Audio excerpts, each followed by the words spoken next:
They say March comes in like a lion and out like a lamb. Well, for this Jumbo's team, the lamb here is the start of NESCAC play, the first ever NESCAC game here on Saul Goodman Field. I'm Riley Daniel, and alongside me for this JumboCast presentation of Tufts Baseball is Gabe Gonzalez. Gabe, a pleasure as always. Who do you think the Jumbos are going to rely on in terms of getting some offense like we've seen the last couple games, like we saw against UMass Dartmouth on Wednesday? Well, the Jumbos have been so successful this year because they've relied on their designated hitter, Jimmy Evans, so much. He's a .314 batting average so far. He has been key to everything the Jumbos want to do offensively so far this season. They got to keep that up in this game. Yeah, Jimmy Evans, not just a .314 batting average on the season, but in his last 5 games hitting .444. The only Jumbo hitting over 300 in the last 5 games. As the rest of the lineup has struggled, Evans has been able to keep them afloat. No, he absolutely has been. He's been fantastic. And I'm really looking at some other players, too, like Connor Davidson, Jackson Duffy. Those are some other players that have an above 300 batting average, and I think they can really have a breakout game today, hopefully. Well, Jackson Duffy having a little bit of a breakout season so far. 2 home runs on the year, including a monster shot to help open back up the Jumbo's lead in the 7th inning against the Corsairs on Wednesday. He wasn't known last year for having a ton of power, but this year, leading the team with those 2 home runs, second with 8 RBIs, really been a big force in the middle of that lineup. No, he absolutely has been. I'm looking forward to see what he does today. Absolutely, and then on the mound for the Jumbos, it's the one you would want if you're starting NESCAC play. It's a big game, and of course, the Jumbos go to their ace. They go to Connor Kinney.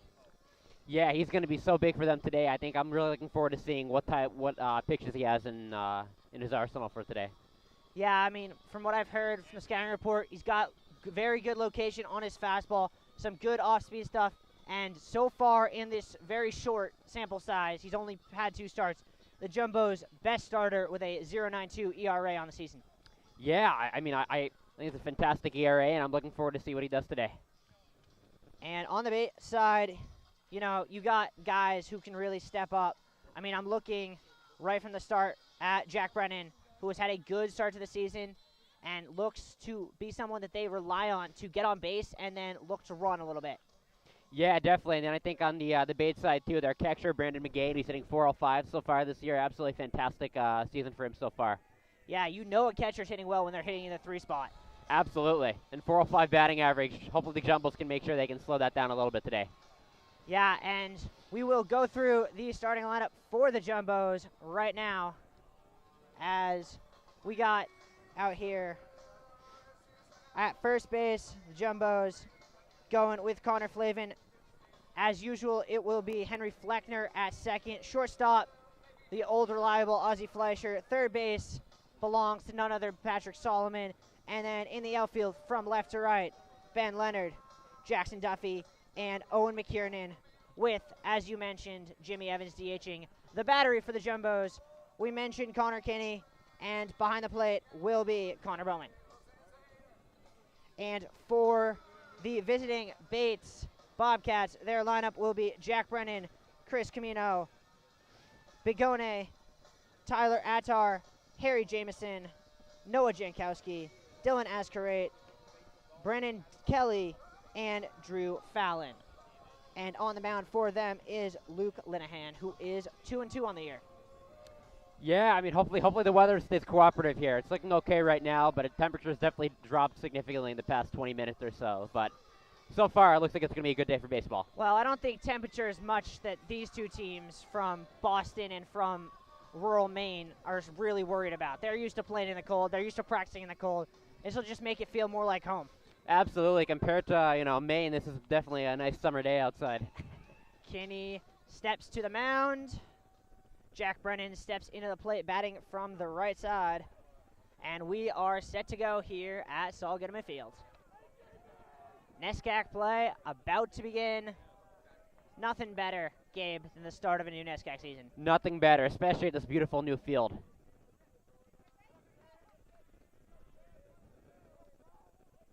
And the first pitch, taken at the knees for a strike. Yeah, what a perfect first pitch to get him looking there.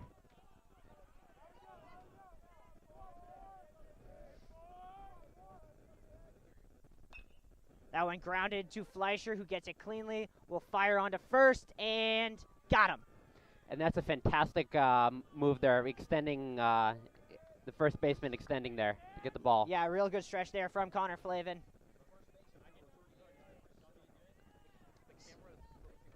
Chris Semino hops into the box from the left side, hitting in the 2-hole for the Bobcats.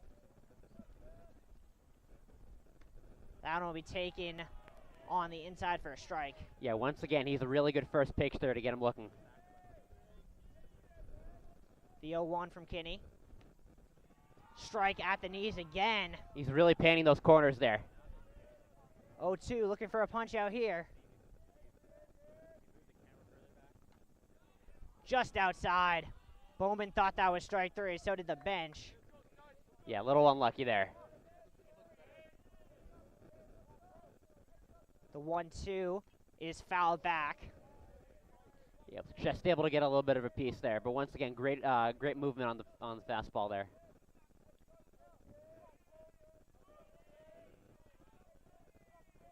The 1-2. Ooh, man, you could tell Connor Bowman thought that was strike 3. Yeah, that was pretty similar to some of the other strikes that he was able to get. 2-2 now.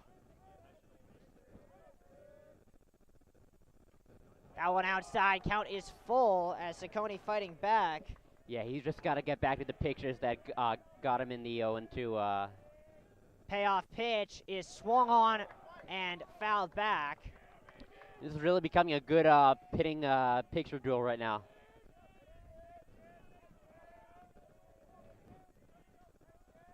Full count pitch is fouled back again. A great at-bat here from Chris Semino. Absolutely, he's doing a fantastic job just getting his bat on the ball to keep the at-bat going on longer. That one is strike 3 on the inside corner. Fantastic job there, just sticking to his stuff and not giving up there. Connor Bowman was not taking no for an answer. He threw that ball down to Flavin before the call even came. He knew it was strike 3. Yeah, he did. And here is the guy that you mentioned, Brandon Begoni, stepping in for the Bobcats in the 3 spot. Yeah, I mean, he's a fantastic hitter. That one is flown deep to center field. Duffy back on that, and a 1-2-3 inning there for Connor Kinney. Yeah, it was definitely a towering shot, but thankfully for the Jumbos, was able to stay in the ballpark. And a really good start for the Jumbos as they will look to come up to bat here. Bench out celebrating. And right off, we'll look at a bunch of guys who started off the season really hot and have struggled in the last couple of weeks. Looking at guys like Ben Leonard, like Patrick Solomon, who were, as of a week or two ago, hitting in the 300s, now hovering in the 260s, looking to get back to where they were. Yeah, it'll be really interesting to see how Connor Davidson and Jackson Duffy do as well. They also have above 300 batting averages, so if they're going to win today, they got to make sure that they, in addition to in addition to Jimmy Evans and the other players in the team, can get going. Yeah, a name that we had not been talking about much until like the last week is Owen McKiernan, stepping in, hitting today for the Jumbos. He started the game against UMass Dartmouth on Wednesday here. It was his first start in a couple of weeks, and you wonder how much of that is just a result of some of the other guys. I'm thinking people like Clay Soule just not hitting the way they were hitting last year, and so the Jumbos trying to switch things up. Yeah, I was definitely surprised when I saw the lineup had McKiernan in it, but sometimes putting in a player like that hasn't gotten as much play time this year can be just the thing a team needs to jumpstart the lineup. Yeah. And for the Bobcats, obviously, you got Luke Linehan on the mound, the big junior. Interestingly, he is a righty on the mound, but he will hit switch from both sides, so something to watch out for there, as stepping in for the Jumbos is Ben Leonard.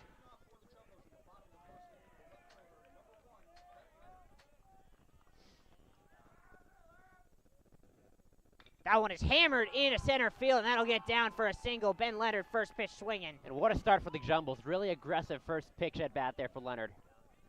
Yeah, you know he saw something in film that just showed him what Linehan was going to go to right off the bat, and he just jumped on it. Absolutely. Talk about a confident start for him. Patrick Solomon now to the plate. Solomon hitting over 300 on the year.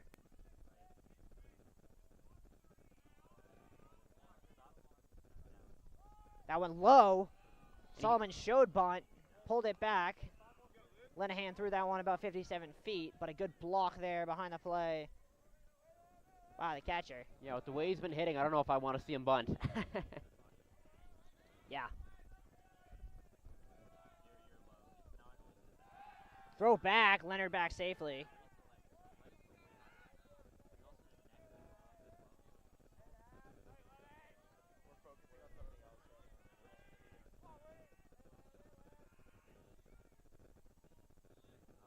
The 1-0 to Solomon is low again, another curve. Yeah, just wasn't able to hit the strike zone there. Now Solomon, you know, can be sitting pretty, and we'll see if the Jumbos, especially after seeing 2 curves, decide to send Ben Leonard here. Yeah, I'd look into that. The 2-0 fastball foul back out of play into the parking lot. And just avoids the cars in the parking lot there. It just avoids. We'll see how long that streak lasts. Probably not that long. No, I would not count on it. The 2-1. Runner going. That one's low. Throw down to second is not in time as Leonard got around the tag. What a fantastic lead he was able to get there. And that was a really close call at the second base there. I was surprised he was able to get that. Yeah, no, I think the throw beat him. I think the throw there from Begani beat him, but I think with a little bit of a swim move there, Leonard got around the tag. No, I think his slide was just enough. 3-1 count here on Solomon with Leonard in scoring position. Curveball taken at the shoulders for a strike. Yeah, it was a good fastball high up in the zone there. Yeah, looked like it had Solomon fooled. He was not expecting that one. No, definitely not. Payoff pitch here to Solomon.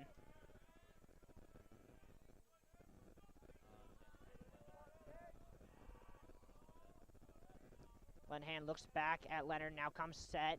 That one is shafted off foul down the right field line and out of play. Yeah, really long foul ball there.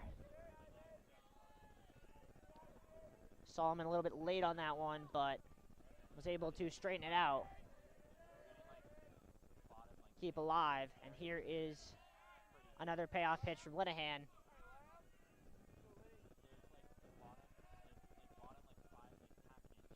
The 3-2. Fastball grounded up the middle, and that'll go to short. Throw on to first is in time there, but he will move the runner over successfully, and Ben Leonard's 90 feet away from home plate. Yeah, sometimes you know, a good at bat doesn't always have to result in hit. That's a great job by him getting the runner into scoring position 90 feet away from the home plate. Yeah, and a good play there on the other side from the shortstop. Really nice job there. And Jimmy Evans now stepping in. And if there's anyone you'd want as the Jumbos trying to drive this run in, it is Jimmy Evans. Yeah, he's really been their star all year long, the designated hitter. That curve outside into the righty's batter's box. Yeah, for ball 1. Way outside the zone there. Yeah, Lenahan's had a good job locating his fastball, but his curveball is kind of going everywhere. The 1-0 is a curve. That one found the zone. Yeah, a really good looping ball in there. The 1-1 now.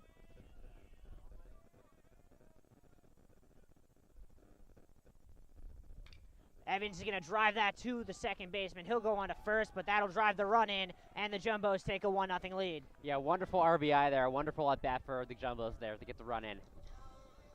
Jimmy Evans does his job consistently. Absolutely. Doesn't always have to be a home run or a double.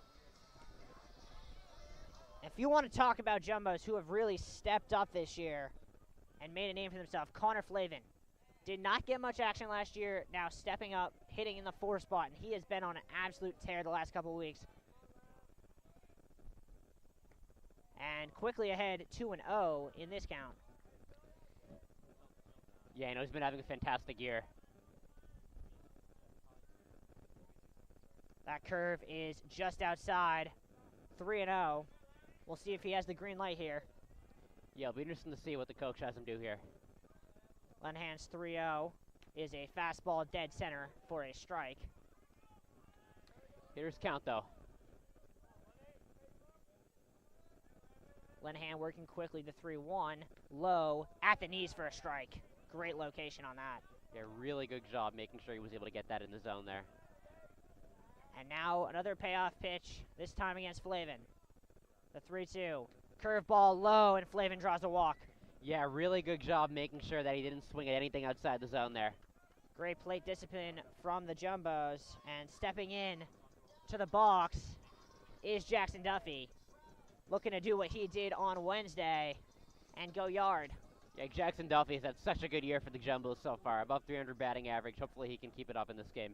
Yeah, I remember last year doing a game about this time of year. Jackson Duffy was hitting 160. Now he's hitting 300, crushing balls out of here. Yeah, he's really been such a star for this team, and it's so important for this team moving forward. Takes that one at the letters for a strike.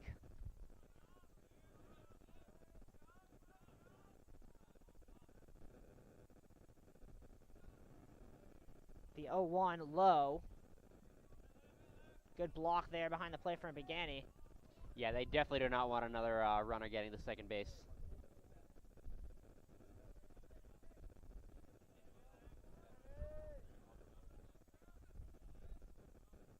The 1-1 back to first.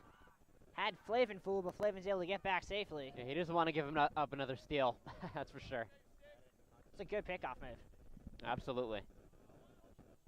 Yeah, trying to make sure he knows that he's there. That one is just outside. 1-1. Yeah, just outside there.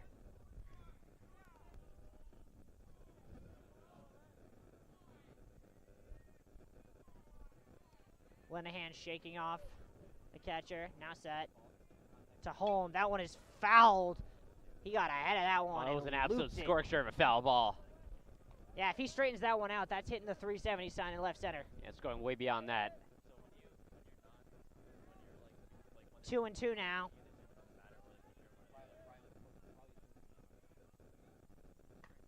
That one is fouled off. He's getting contact out. It's a good sign.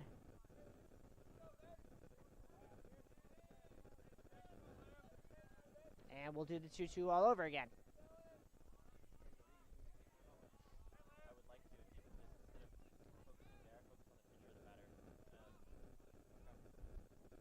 The 2-2 low. Great block again by Begani. Yeah, really good catching work by the catcher here and making sure that the runner is not able to advance an extra base. That's really important for them. Yeah, and he's had to bail out Lenahan a couple of times already in this first inning. Full count, which means Flavin will be off on the pitch. The 3-2 is high, and another walk. This one drawn by Jackson Duffy. Yeah, just another example of the Jumbos so far in this inning, just having excellent plate discipline and making sure the pitcher is really able to earn it. Now stepping up is Owen McKiernan, the first year who has made a name for himself very quickly after coming to the Jumbos from Phillips Exeter.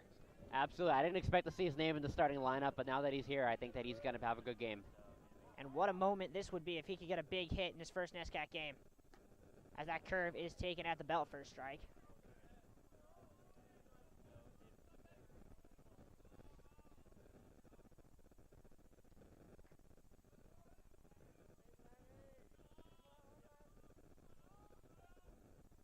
Takes a look back at Flavin, now comes home, and that's a strike.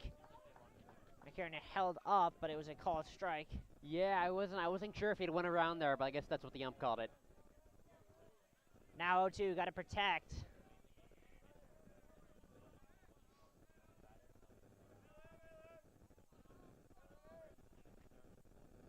That one just outside. Oh, McKiernan with a great amount of courage to let that one go. You can tell the Bates Banks really wanted that one. That was a really good pick, just a little bit outside of the strike zone.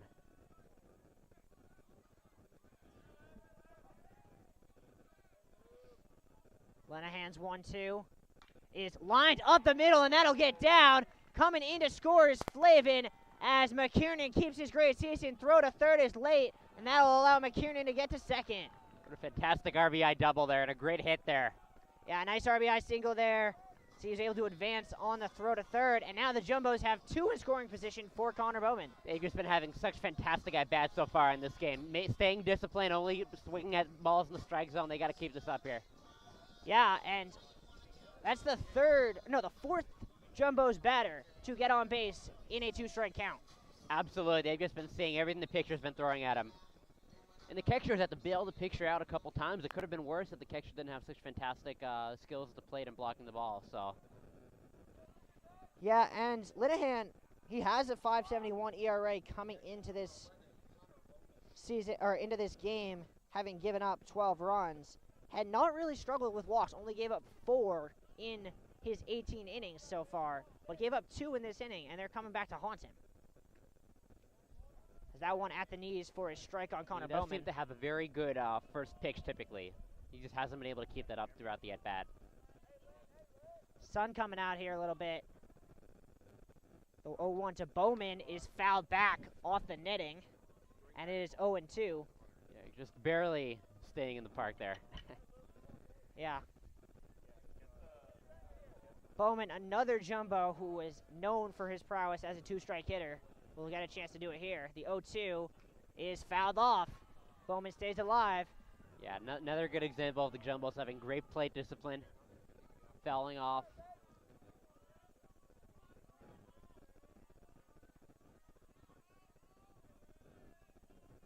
Linehan shakes off the first call. Now set. The 0-2 is flared into right field, but that one will be caught. Bowman a little too much on that one, and that'll retire the side, but the Jumbos get 2 in the first. And Riley, you have to think overall, I mean, obviously you always want more runs, but this is a fantastic way to start a baseball game for the Jumbos here. Yeah, and I mean, with Connor Kinney on the mound, who has a .92 ERA, 2 runs very well could be enough. Absolutely. If he performs up to the level he's been performing all year, definitely could be. It'll be Ratal, Jamison, and Jankowski for the Bobcats here in this inning. Some good hitters. Jamison hitting .383, Atal hitting .326, and Jankowski .286. Yeah, Bates has been a really good offensive team so far this year. They have a lot of players hitting above .300 batting average, so definitely going to be a challenge to keep them inside the ballpark this game. We're going to take a short break. We'll be back with you right at the start of the second.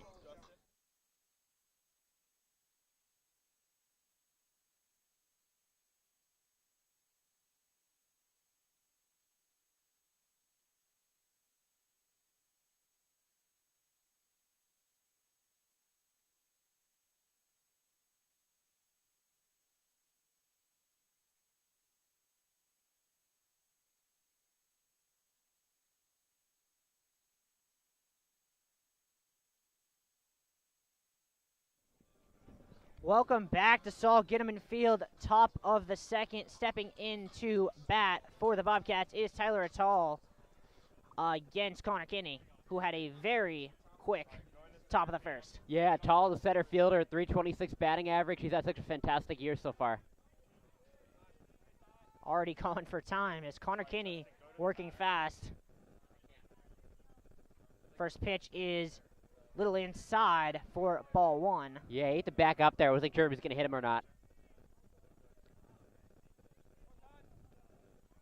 Kinney's 1-0 is a curve in there for a strike. The first time we've seen the off-speed today. Yeah, really fantastic pitch, just getting that in the strike zone, and definitely fooled the batter there. Fooled me. I was expecting fastball. The 1-1. Me too. He tried it again, just a little too much break on that, and a good stop there from Bowman. Yeah, just too much in the dirt there. Kinney's 2-1 is swung on and missed. Atal took a hack there, but Kinney just blew it by him. Yeah, that ball really has some speed on it. 2-2 here. Kinney already set. And that one, little low. He wanted to get Atal the chase. Atal, good plate discipline, didn't bite. Yeah, once again, great play by both catchers here in this game so far, making sure they're stopping the balls. And the full count pitch here is low, and a walk there drawn by Atal. Yeah, just wasn't able to get the pitches right where he wanted them there. Had some good heat on them, but wasn't able to seal the deal there. Henry Jamison, the senior from St. Simmons Island, Georgia, stepping into the plate for the Bobcats. Yeah, the third baseman hitting .383 on the year. Another example of Bates just having such fantastic hitters on this team. Look to see if Atal looks to go. That one swung on and missed as Jamison was about a half second ahead of that curveball. Yeah, he really blew it right on by Jamison there. Kenny takes a look at first. Comes set. Back to first. A tall back safely. Yeah, he's trying to ward him off of stealing potentially. It's already happened once in this game. Yeah, Tyler Tull, 8 for 9 in stolen bases on the year. So definitely something the Jumbos know to keep aware of. That one is, did he go? Yes, he did. A great curve on the inside there from Connor Kenny. He's quickly ahead 0-2. Yeah, and Jamison just wasn't able to keep it in there. I mean, if it ain't broke, don't fix it. Oh, we'll see if he goes back to the curve here. That one is skied out of play.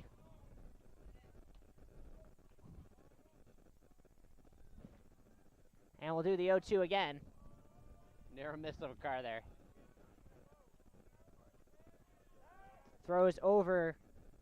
Kenny still... He's thrown over about 2 times. He's still not shown his best pickoff move. Definitely didn't show it there. No, definitely did not. Definitely got to make sure he doesn't get a stolen base here. The 0-2 is low. Bowman able to grab it. Yeah, low picture. He just needs to keep it in the strike zone, and then he'll be able to blow it right by him. The 1-2. Runner going. Curveball is hit. That's going to be a tough play. Solomon charges and will not throw it. And an infield single there for Jamison. Yeah, just really unlucky for the Jumbos. Obviously, the runner at first is such a fast player, and then, just went to the area of the field in which he wasn't able to get to the first base. Yeah, Bad luck there for the Jumbos. A really good decision was made there, and it's very subtle, but Patrick Solomon's choice not to throw that ball was huge because 9 times out of 10, you try and make that throw on the run, you're sailing that down the right field line, and the runner's scoring. Yeah, with his speed, you do not want him getting the third or, God forbid, home. No, you do not. Stepping in is Jankowski now. That one's low. Yeah, Jankowski's another player in Bates that's had such a fantastic year so far.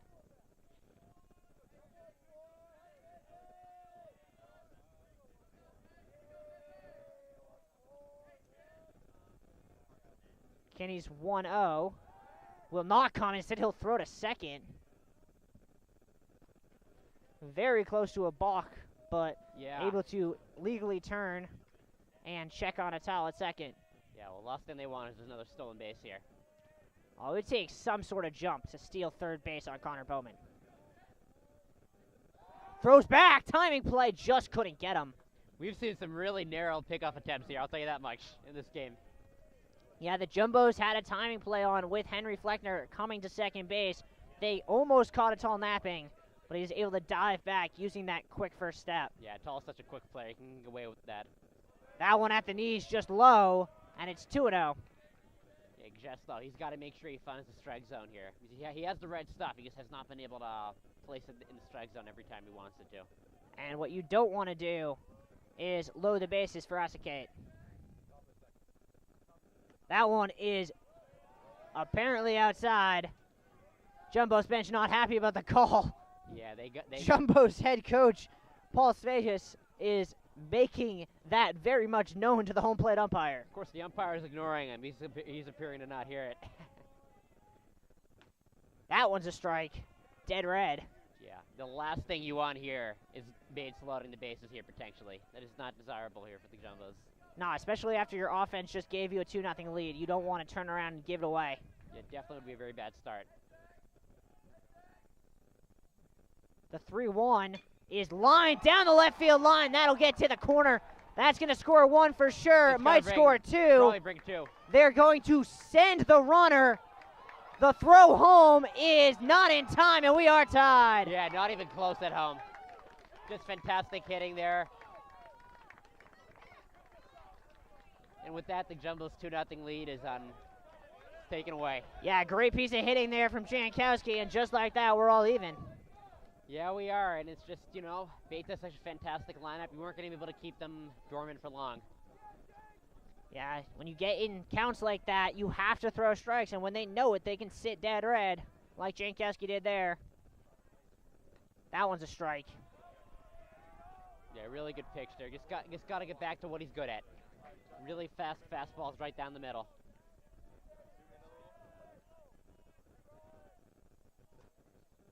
The 0-1, low. So he tried to curve there and couldn't quite locate it. It is 1-1 now. Yeah, wasn't quite able to get that ball right where he wanted it to.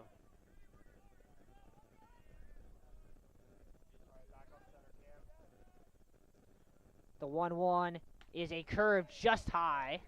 He thought about it. Well, didn't swing, though.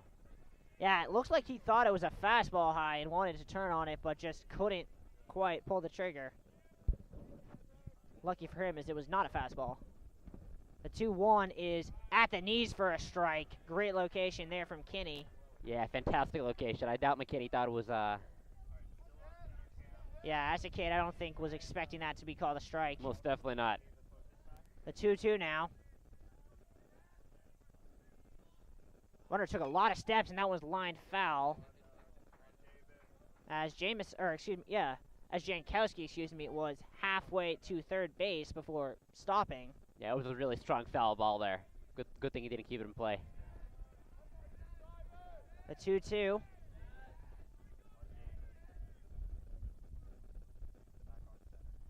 Runner didn't go, and they got it picked off. Run down here between second and third, and they're going to put the tag on him for the out. As Kinney was paying attention to what had happened the play before and wasn't letting it happen a second time. They had him in quite a pickle there. Wasn't able to get out of it, unfortunately for him.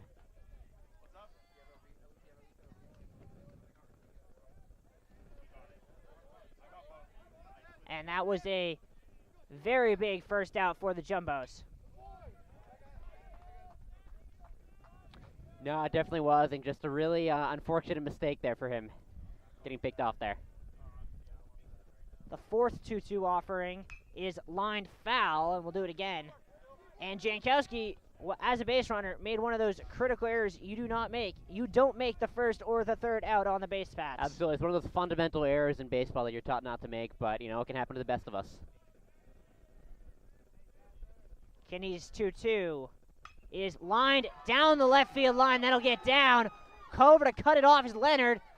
He's going for two. This is going to be a close play, and he is in there safely with a double. Yeah, that's a really good job out there getting the ball to second base. I didn't think he was going to have a play at second base, but he almost got him there. Yeah, you wonder, thinking back, and with the benefit of hindsight, as Coach Svagdas will go out to talk to Connor Kinney, whether or not if Ozzie Fleischer takes that cut, he can get the runner at second base. Yeah, it was definitely very tight.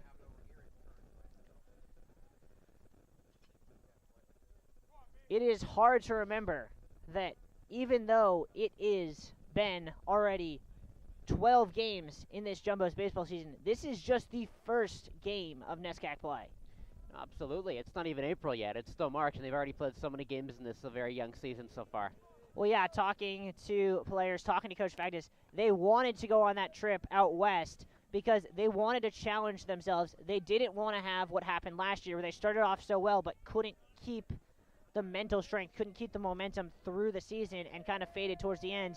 They want to be ready to play baseball in May and June. Yeah, and the NESCAC's been such a hard division so far this year. All the teams have been playing really well so far. Great records by all of them. First pitch coming here to Brendan Kelly, the sophomore from Huntersville, North Carolina. Another throwback to second, nearly had him. Diving back was Escarate. Yeah, almost got him there.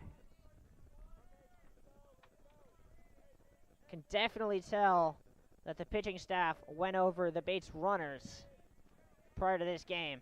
They definitely did. First pitch is just low. Yeah, just low. Wasn't able to get it right where he wanted it to.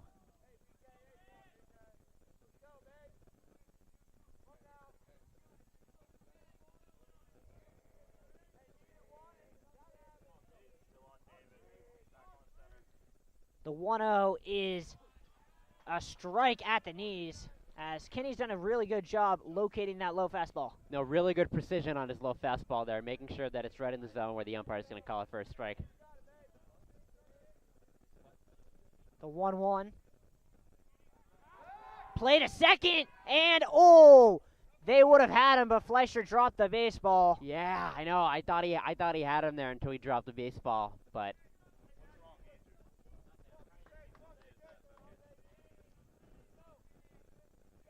it's hard to remember because Kinney's thrown over so many times, but the count is 1-1 as he comes set this time. We'll see if he goes to the plate. He does. That is just outside for ball 2. yeah, just outside, but he's definitely still packing heat in there on his fastball there.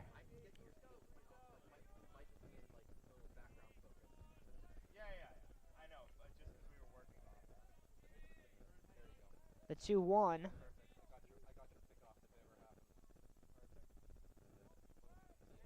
Pickoff play again. That one thrown low, and a great block by Fleischer to prevent it from going to center field. Yeah, just nonstop pickoff attempts in this game so far. Yeah, and you got to think, especially for a Jumbo staff that has 2 more games this weekend, that you don't really want Connor Kinney wasting his arm on pickoff attempts because you need him to go at least probably 5 innings to save your bullpen. Yeah, you do. That one crosses over for strike number 2 there. Yeah, really good high fastball up in the zone there.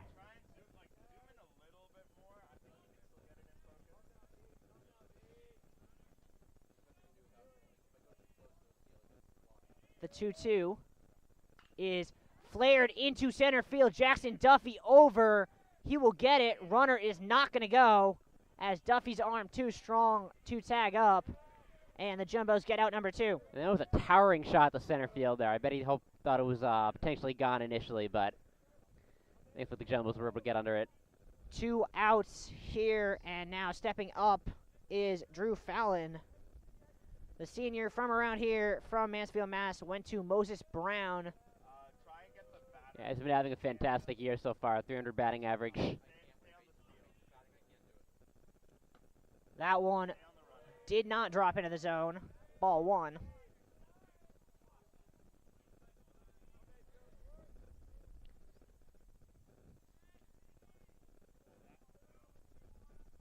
The 1-0 from Kinney. Another one too high. Yeah, a little bit too high. Sometimes it can be pretty hard to find out where the umpire is going to call those high fastballs in terms of strikes or balls, but yeah, well, I'll tell you what, one thing that Connor Kinney should have realized by now is that he can locate his fastball low. As that one is a low fastball for a strike. And I keep saying it, and I keep not understanding why he doesn't do it. If he just throws those low fastballs, he can get this base lineup out. yeah, He did it in the first inning. absolutely. They have not been hitting that low fastball very well in this game. The 2-1 is a low curve flown out to right field, and that one will be caught for the 3rd out. And the Jumbos will escape with only 2 runs given up, but we are even here in Medford. Bates, they came right back. They did. They showed their resolve in that. It explains their really good record so far this year. So, yeah, Jumbo's got to make sure they can contain the damage here and play strong offensive baseball here. Yeah, and now the Jumbos will go back up. It'll be Ozzie Fleischer, Henry Fleckner, and then the top of the order. And 2 guys who have hit really not great in the last couple of weeks in Fleischer and Fleckner, who had been hitting both almost 400 through the first week of the season, but now hovering in the 200s. Ozzie Fleischer last year hit over 300 on the season. You have to expect with someone who's been as consistent for as many years as he has as Ozzie Fleischer that will level out. He will revert to the mean. And it'd be good to see that sooner rather than later. It would be, especially Nescac home opener. Be wonderful to see him get that going here. I think he will. I think he's due for a breakout game. And talking about breakouts, I mean, we can go into it. And Henry Fleckner, the sophomore who played in only a dozen games last year as a freshman, this year started every game at second base, replacing Kyle Tortiz, who graduated, and he has really made that position his own. Yeah, he really has. He's been such a mainstay in the starting lineup this year so far. As Fleischer will step in here to face Linehan, who's got to be feeling a lot better about his first inning after he saw Connor Kinney do the same thing. Yeah, absolutely. His offense really supported him. That was a strike at the letters.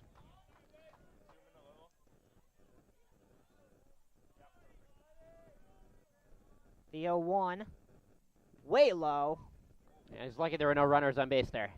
Yeah, I don't know what was going on, but Begani did not even attempt to catch that ball. No, there was no movement there by the catcher's mitt.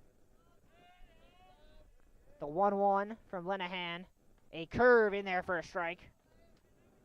Yeah, really good looping curveball in there to really full flusher. Quickly set for the 1-2. Fastball grounded too short. Weird hop, throw onto first in time. And that'll get the first out there. Yeah, weird first hop there. I don't know what happened. That turf field can be a little tricky sometimes. Yeah, turf hops, not fun. I know from my own high school experience, we used to hate playing on turf fields because as an infielder, you never knew what you were going to get for a hop. But a really nice play there by Jack Brennan, staying low on that ball and retiring Ozzie Fleischer for the first out.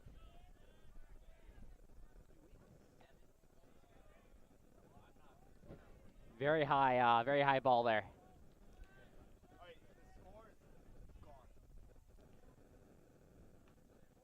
We apologize for the technical difficulties. It is 2-2 in the bottom of the second.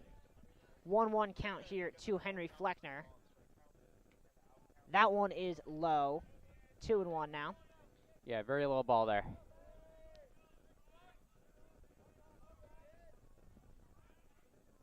The 2-1 way high. He overcorrected there, and now a 3-1 count for Fleckner. Yeah, you've seen a lot of high balls here, low balls here. Needs to get his command a little bit better under control here. The 3-1 is high, and a walk there for Fleckner will bring up Ben Leonard, who on the first pitch he saw today ripped one to center field. Yeah, absolutely. Good to be at the top of the lineup again, and hopefully they can start getting some runs here. We'll see if the speedy Fleckner gets the sign to go, or if they are too confident in the top of their lineup to risk an out. Got a pretty healthy lead here. That one is a curve on the outside corner for strike one. Really good location there from Linehan.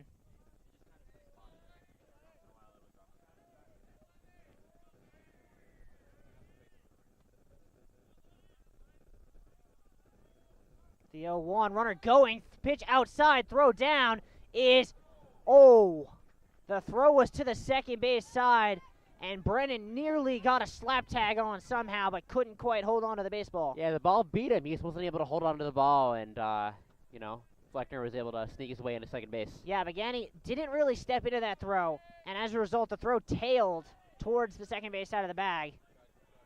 And now the Jumbos have a runner in scoring position for Ben Leonard. The 1-1, high.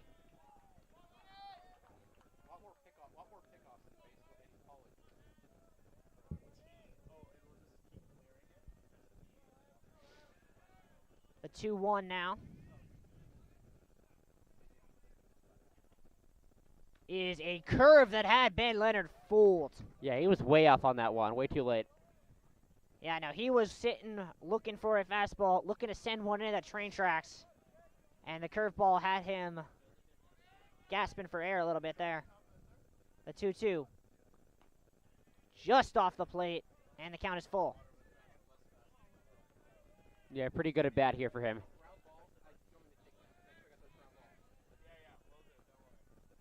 Full count here on Leonard. Curveball is popped straight up, coming towards us. Begoni drops it, Ooh. and Leonard is given a second life. Yeah, you'll take that all day long. Yeah, I'll tell you what, you can't see it, but that was dropped 100% because of the breeze that's coming out here. Yeah, no, you can really feel the breeze picking up there, and I think Begoni's going to want that back again. Especially if Ben Leonard can make something of this at-bat now with this second chance. Yeah, with the count full. And he's able to go down and get that one. Skies it to right center. That is caught. Runner tagging up. Throw to third is going to be late as Leonard does his job and moves Fleckner to third. Yeah, really good sac fly there. which will bring up Patrick Solomon 0 for 0 on the day with a sacrifice ground out. Yeah, he was really key to making sure the Jumbos could get their runs in the first inning. So we'll see what he's got. What he's got here in this inning. Yeah, he's got a runner 90 feet away. Takes that one just a little low. 4-1.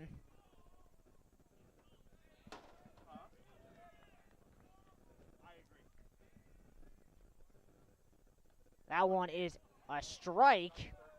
Dropped there by Begani. 1-1.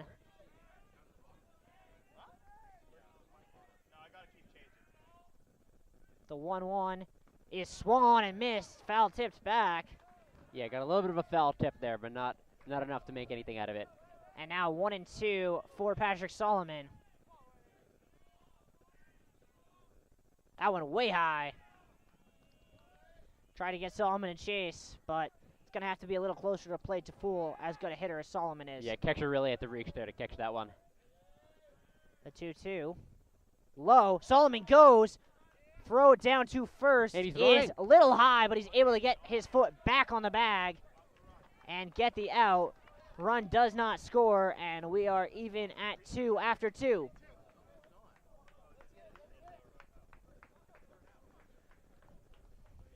And a really, really important play there by Begani, as if he doesn't get that throw on, then that'll allow Fleckner to score. Yeah, Begani in this game has really been showing why he's been such a very good catcher so far for the Bates Bobcats.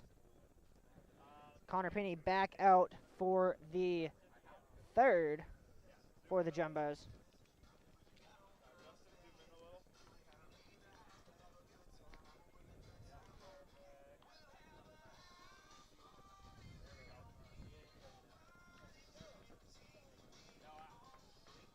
Obviously, as we come here to the top of the order,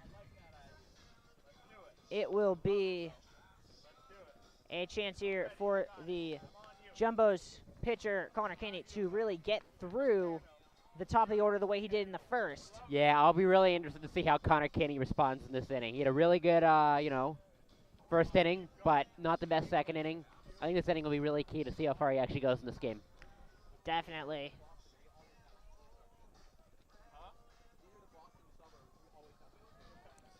And here, stepping to the plate is Jack Brennan. Brennan, first time up, grounded out to Ozzie Fleischer on the first pitch. Yeah, no, be interesting to see what he does here.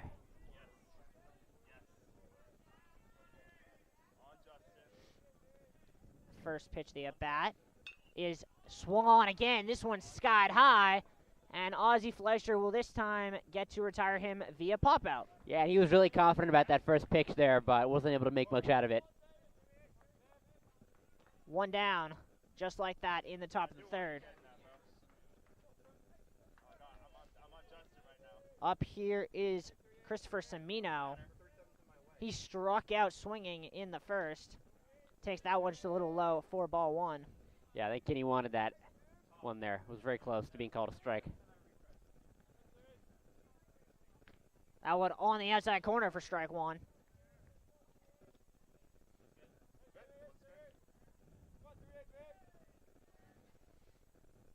That one is lined down the right or the left field line. Going over to get that is Leonard. Just can't get it. He ran out of room. Yeah, I initially thought it was fair there, but it really kept on drifting foul and a little bit too far out of his reach to make it out there. Semino was late on it, and as a result, that ball slicing away from Leonard the whole time. Would have been something incredible if he could have gone to that ball. Yeah, that would have been an incredible catch. But either way, Kenny set up here, 1-2, looking for a put-out pitch. The 1-2 low, bounced on the plate, 4-2. Yeah, Kenny's lucky there was no one on base there.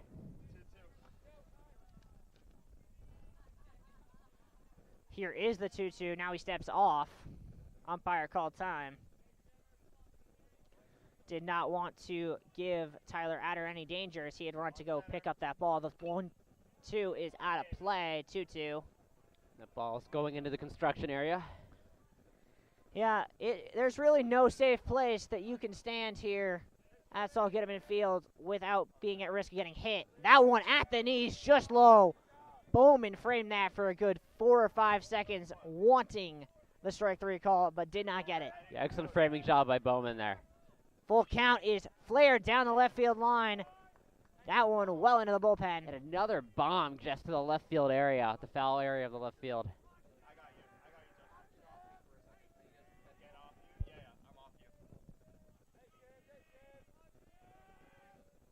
Kenny's payoff. Strike 3 on the inside corner.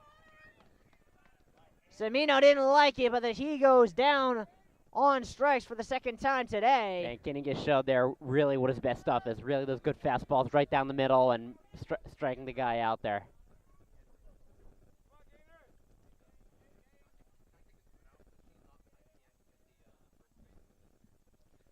That one is a little low to Begoni. He flew out on that towering shot to Jackson Duffy in the first inning. Wow, he was ahead of that one. A great curve as he just snatched the rope out from under Begoni, did Connor Kinney. We hit that, and Kenny just threw that ball right by him.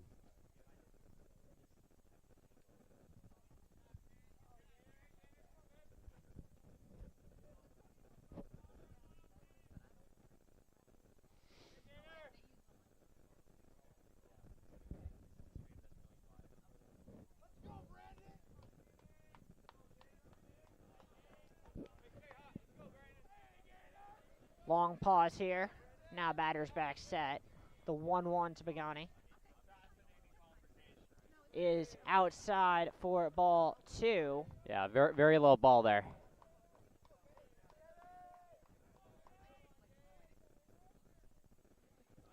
The 2-1 is hit hard just off the glove of Solomon, and a base hit there for Begoni. Yeah, Solomon almost had it there. If his positioning was a little bit different, he probably would have had that for the out at first, but honestly, the fact that he was able to get a glove on that ball is incredible. That would have been a web gem if he could have pulled that one off. yeah, it was a really striking line drive there. And it'll bring up Tyler Attar, who got on in the second inning with a walk and went on to score. The very fast center fielder, Tyler Attar. That one is skied behind first base. Flamen wanted it. Now Fleckner's going to come take it, and that'll be the side. Through 2.5 here, a good response there from Connor Kinney. Absolutely. After that really poor second inning, Kinney was able to make sure that the Bates Bobcats weren't able to make any noise in the third inning. And the Jumbos will be back up to hit. Jimmy Evans leading off the bottom of the third, excuse me. Yeah, Jimmy Evans is a great way to start the bottom of the third if you're the Tufts Jumbos looking for more runs. Absolutely. I mean, there's no one I have more faith in to get hits than Jimmy Evans. He's been doing a fantastic job as a designated hitter all year long.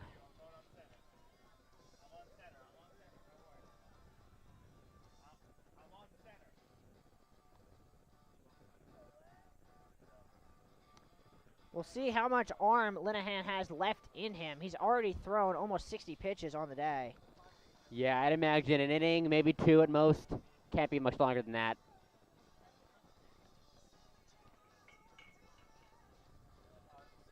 Yeah, we will see momentarily.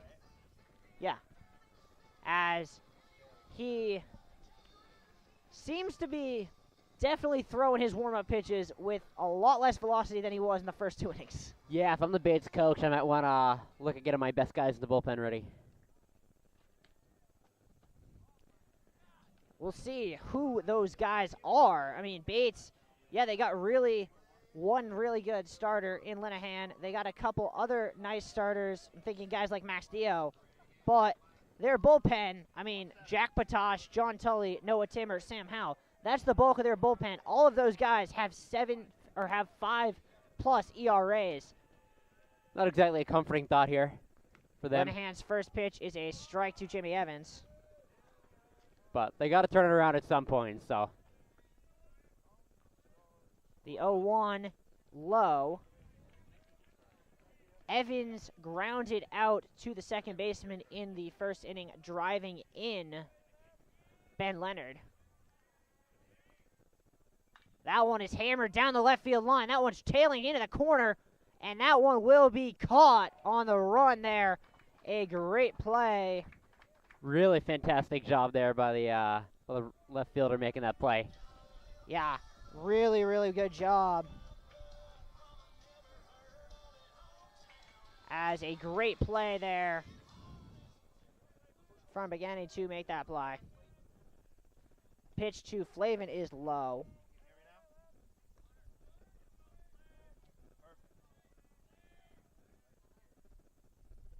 That one is high. Ooh, they call that a strike. I thought it was high there, but the 1-1 is a strike. 1-2 now.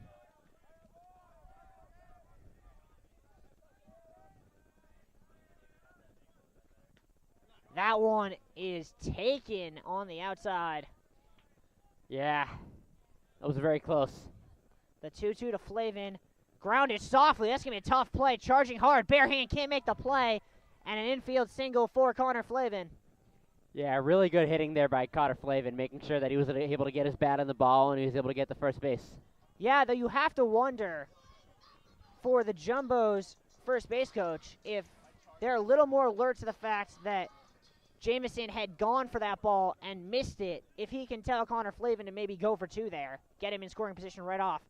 But on the other hand, you do have this guy coming to the plate. That's a good point. Jackson Duffy strides in. He walked in the first inning and would be stranded on the fly out by Connor Bowman. Yeah, really good season for him so far. 303 batting average.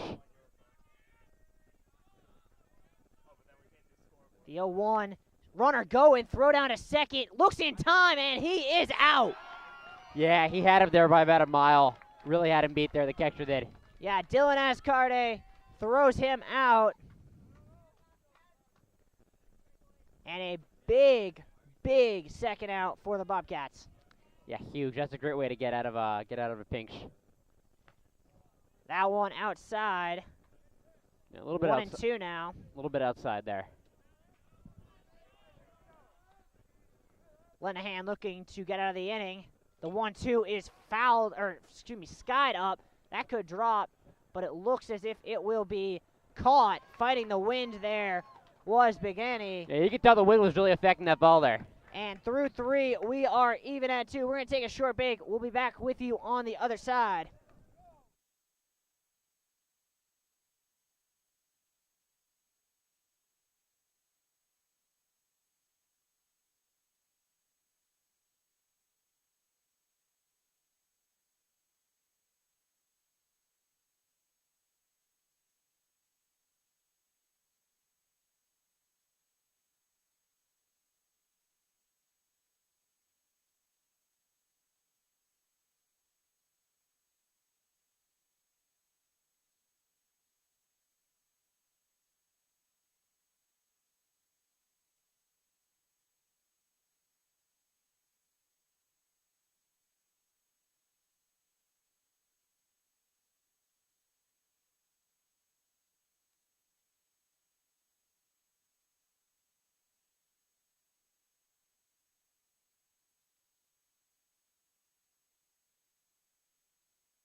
Welcome back here to Saul Ginneman Field. Alongside me, I have Justin Loker. Justin, a pleasure as always. We get set here. Connor Kinning looking for another good inning. And the 0-0 is taken in for strike 1.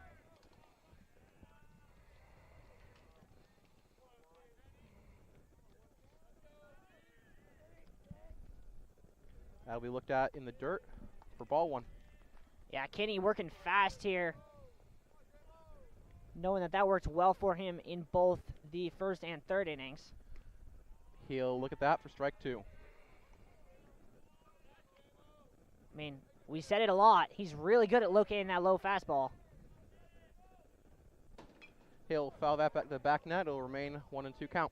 Great piece of hitting there from Jamison as he was fooled by that curve, but he was able to just kind of stick the bat out, get a piece of it, stay alive.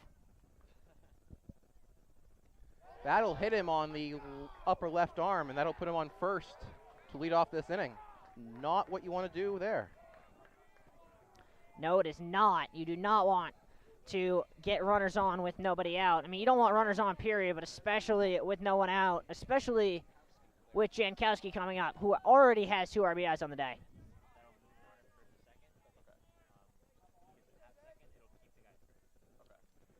That'll bounce in the dirt. Ball 1. Ambitious use of the word dirt on this turf field.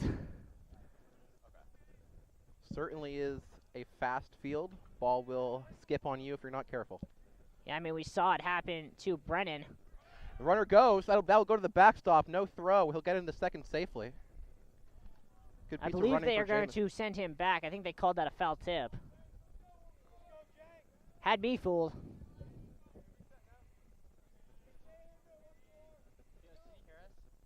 I jumped off for a second. I got you, though. Tell me what you want. I'm on camera for now. Yeah. And the 1-1 from Kinney is looked at for strike 2.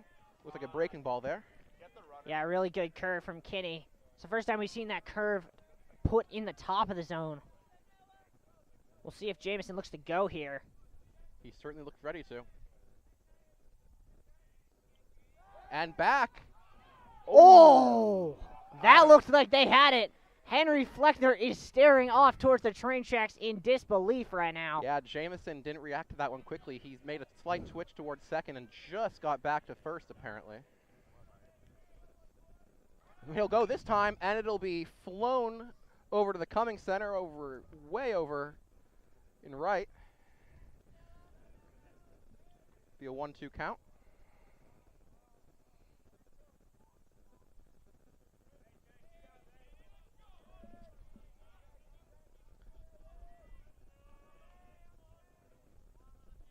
He'll stay this time, and that's taken in the dirt for second ball.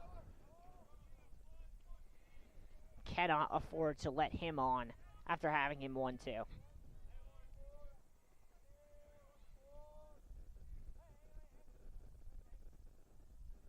Runner goes again. It'll be grounded to short. It'll be a tough play. He can't make it, and everyone will, as the runner to third advances, and he's tagged out. What was he doing there? That might be one of the worst base running decisions I have ever seen, as there were 3 Jumbo's defenders between him, the ball, and the base. And once again, the Bobcats run into the first out on the base pass. Must have thought he was Billy Hamilton on that play.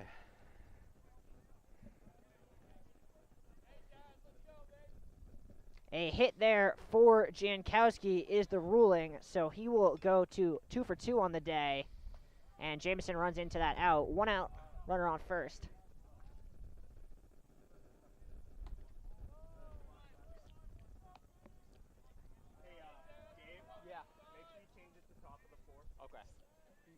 Now batting number 25, Dylan Azkarat. He'll swing through that to even up the count at 1. Really good pitch there from Kinney. He'll look over to first. He'll throw back. Runner in without issue. Yeah, Jankowski got back there. But Bates playing a little bit fast and loose with their leads. We've seen a lot of pickoffs, a lot of steal attempts. He'll drive that to right and foul. Yeah, I mean, there was a point in that second inning where me and Gabe were counting, and we had more pickoff attempts than pitches thrown. Over an at-bat or over an inning? It was through like at least 2 outs in that inning. Talk about pace of play. Yeah, they need to institute the 2 pickoffs per at-bat rule here at the D3 level.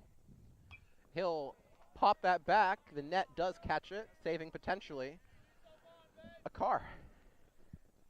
Yeah, just a little PSA for our viewers. If you're going to come to a game at Saul Goodman Field, which I very much recommend you do not park in the parking lot.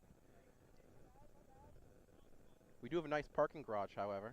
And that'll be grounded to third. He'll make the play, fire onto first. It's in the dirt, but he picks it, and that'll be out number 2. Yeah, good job by Connor Flavin bailing out Solomon. Runner does advance to second with 2 away.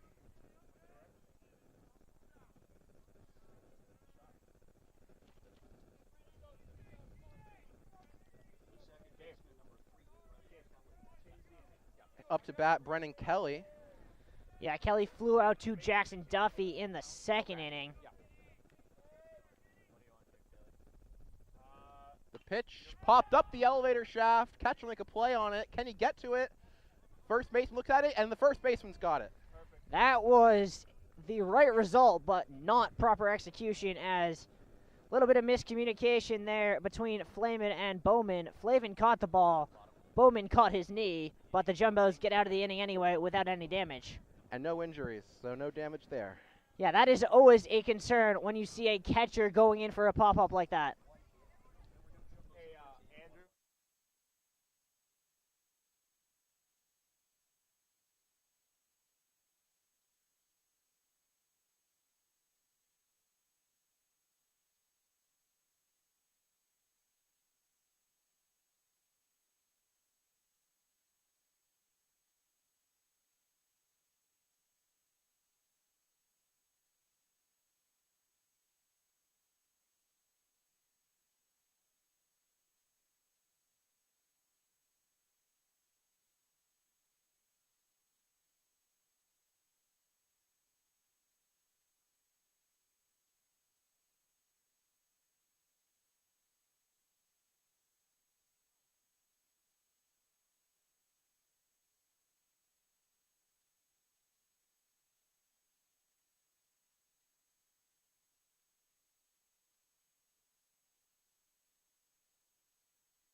Welcome back.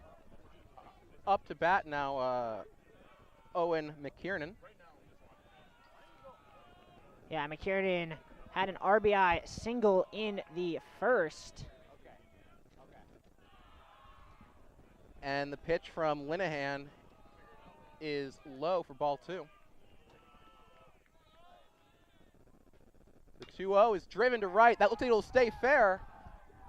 And that will be gone for a home run. And that'll cut the lead, and that'll give Tufts their lead right back after Bates tied it up in the top of the second. Great hit there by McKiernan. His first collegiate home run, and a big one. Owen McKiernan, remember that name, folks. He is only a freshman, but he is quickly becoming a star here in Medford. Now the catcher, Connor Bowman, will be at the plate.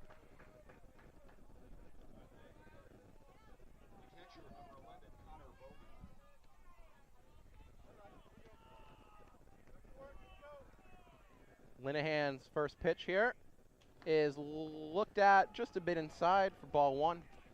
Yeah, and if you're Linehan, you really have to mentally reset, because we saw what happened in the first.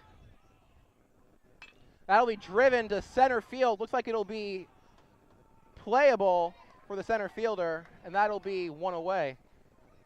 Yeah, Linehan got away with one there. Bowman got a really good piece of that, and if that's hit anywhere other than dead center, that's at the wall.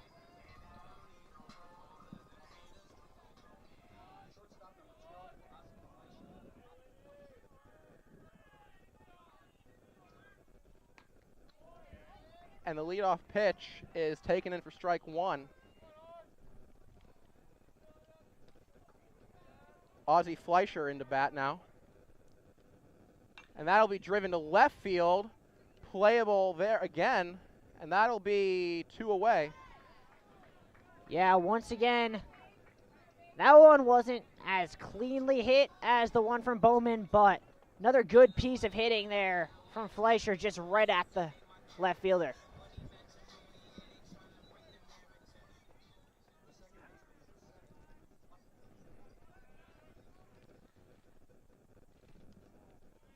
Now up to bat, Henry Fleckner. With the base is clean and 2 away. He'll look at that for strike 1. Some guys getting a little bit warm in the Jumbo's pen. Tough to do with how windy it is out here. That'll be called for strike 2. Fleckner did not like that call. Well, Fleckner, not the last one to make his displeasure known. He'll swing through that for strike 3, and that will retire the side. However, the Jumbos do regain the lead. Yeah, Owen McKiernan with the big home run. 2 RBIs already today for McKiernan. We're going to take a short break, be right back with the top of the 5th.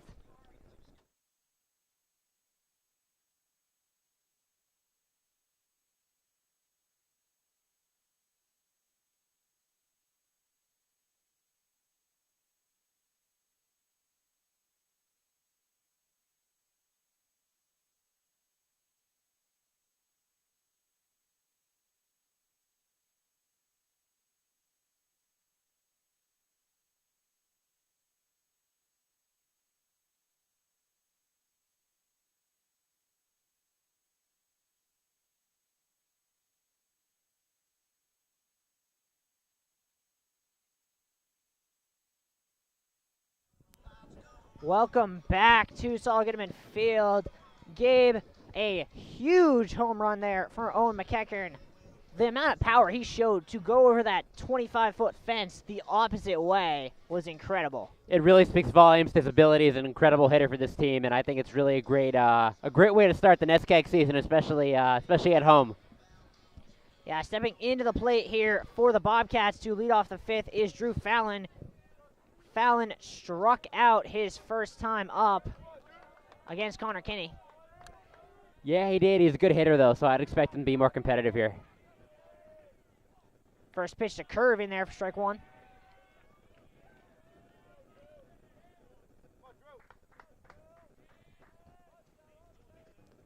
That one a little too low for ball 1.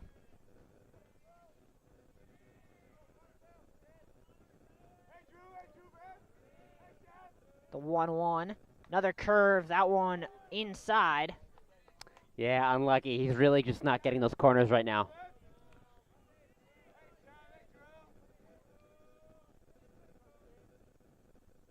That one is hammered to deep right field, and that is gone, a home run. Drew Fallon goes yard with a line shot, and we are even.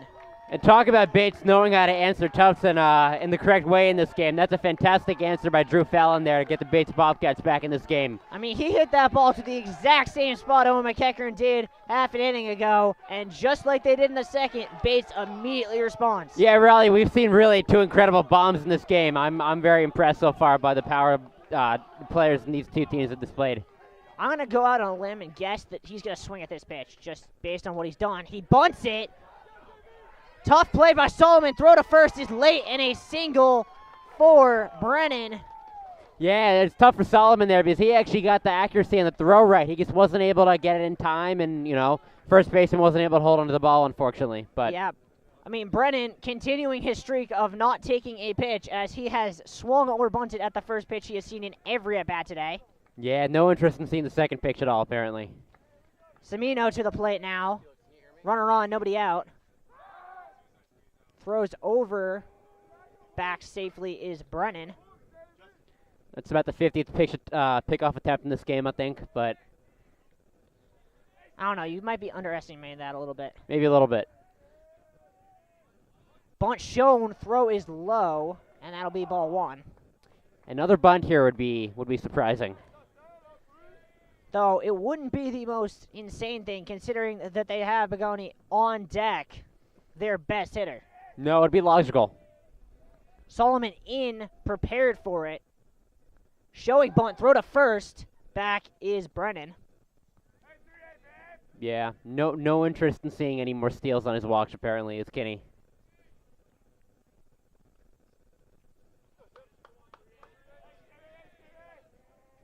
Runner goes, pitch is there, throw down, on the money, and he is out. What a fantastic play there by the catcher. Oh, my God. That was fantastic. Yeah, great shoot from Connor Bowman, and an even better pick from Ozzie Fleischer. That one skipped. Fleischer stayed down on it and got the tag down for out number 1. Incredibly accurate throw there by Bowman. That one inside for ball 2.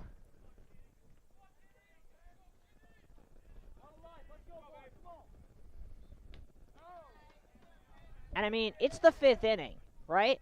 And you think about events that can change the game. That is the 3rd time Bates has run into the first out of an inning on the bases. Yeah, really a game-changing play in the scope of 9 innings for sure. As he grounds that one out to Fleckner for out number 2.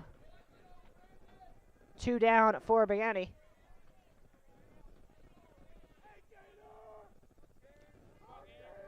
Yeah, the really good hitting catcher in this game. Begani flew out on a shot to Jackson Duffy in the 1st before singling past Patrick Solomon's glove in the 4th. Yeah, he's been so key in this game, both behind the mound and.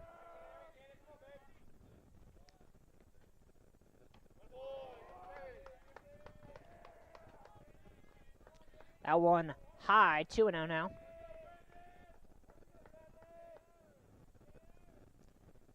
Kinney just low, 3-0. Yeah, just not able to get that in the zone.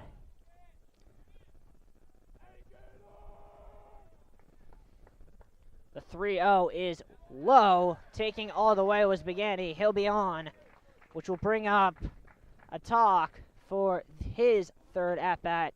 He has walked and popped up to Henry Fleckner. Yeah, you don't usually see 4 straight balls from Kinney there to get the runner on base. That's very unusual for him. And as the tall comes up, you can't, if you're Connor Kinney, not get out of this inning. You had 2 outs. Yep.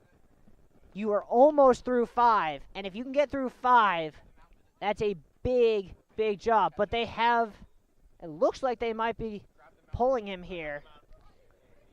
Yeah, I mean, he's pitched very well in this game so far, and let's see if the bullpen can support the team. Yeah, 4 2/3 for Connor Kinney. Gave up 3 runs on the day, but a really good performance, especially in his first cold weather pitching appearance of the year. Absolutely, and especially after that really poor 2nd inning, responding in the next couple, really good work by him today. Still trying to get a number to see who is coming in to replace him. Yeah, I don't see that yet either. It'll be Jack Schwartz, the senior from Wayland, Mass, who is coming in. He'll have to deal with Tyler Attell, who has been a problem for the Jumbos when he gets ready. As he gets warmed up, it is the 5th inning, so it is time to talk 5th inning flex, Gabe. And my question for you is, how many Bobcats would it take to beat a jumbo elephant in a fight? I have no idea, Riley. How many? I don't know. It's up to you. I mean, I feel like if you gave me 20 Bobcats, I could come up with at least enough of an attack plan to make it a fair fight.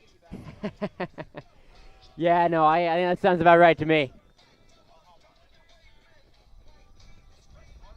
We will take a short break while Schwartz gets warmed up. We'll be back with you in about 30 seconds.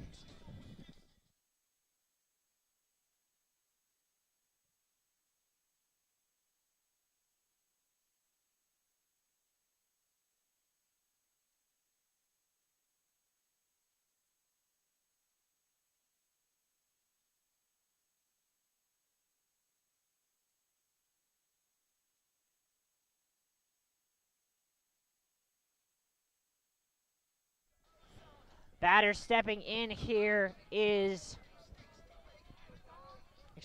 that is Tyler Attell, the center fielder. Really speedy center fielder, as we already saw on the bases earlier in this game.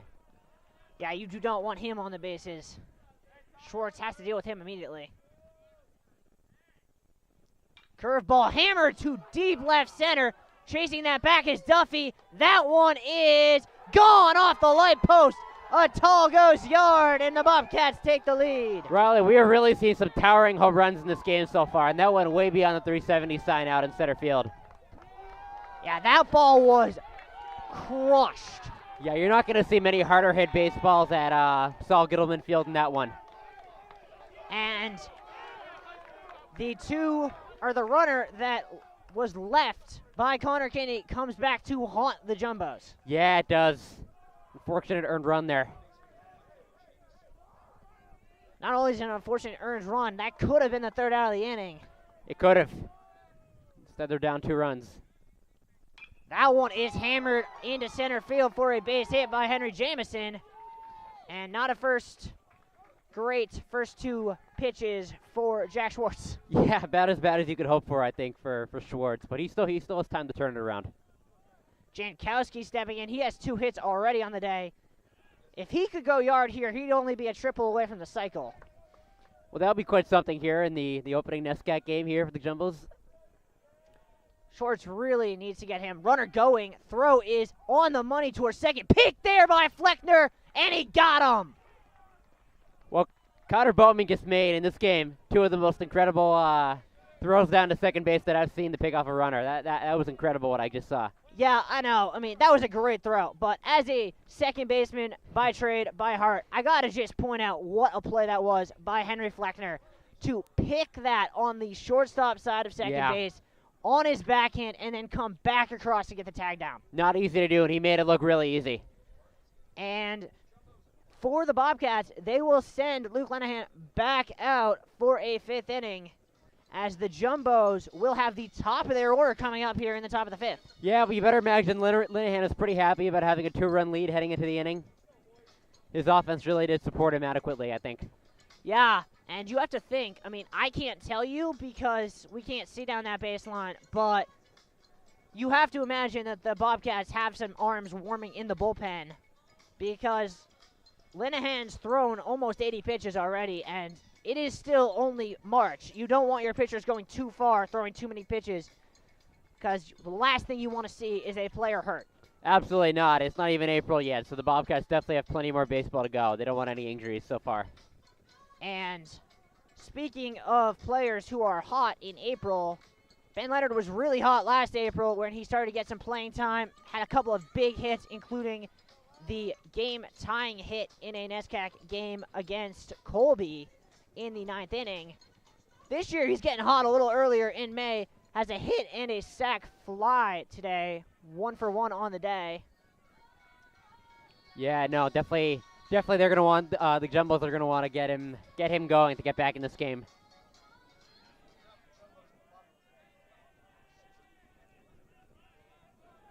First pitch, curveball in there for strike 1. Yeah, really good looping curveball there by Linehan. Leonard was looking fastball. The 0-1 is a fastball. Leonard gets under that one, skies it to center field. Addo will get that for out number 1. Yeah, it was a good hack there by Leonard to get under that ball, but unfortunately wasn't able to get too much power on it. That'll bring up Patrick Solomon. Solomon is 0 for 1 on the day. Or excuse me, 0 for 2 on the day. Had a sacrifice ground out in the first inning and then struck out. And a curve that looks pretty good from here, but apparently was just inside. Yeah, Solomon has not been able to figure out Linehan so far. We'll see if he can do it here. The 1-0 high for ball 2. Yeah, Solomon has done a good job getting to full counts in both of his first 2 at-bats, just has not been able to get on base yet. No, he's not been able to steal the deal at all. That one's a strike dead center. Very clear. I don't know why he didn't swing it there.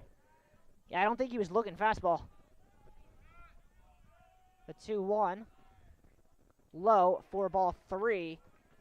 And now Solomon, a known power hitter who has been known to crank some over the fence, can look dead red. Yeah, hitters count here. 3-1. Curveball strike. A bold pitch from Linehan, and he gets it exactly where he wants it. Yeah, he had him looking there.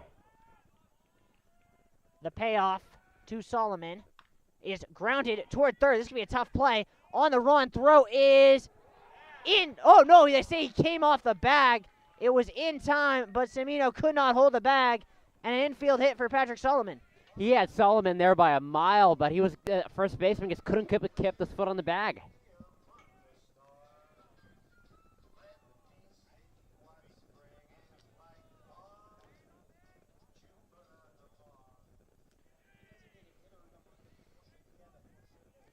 gotta say, as he steps out of the box, Jimmy Evans' walk-up song might be the best one on the team. I think it must be. Can't beat some good Frank Sinatra there. Yeah, you know, I mean, flying things to the moon, that is what Jimmy Evans does to baseballs. Yeah, and it's what the Jumbos really want here. That one is outside for ball one.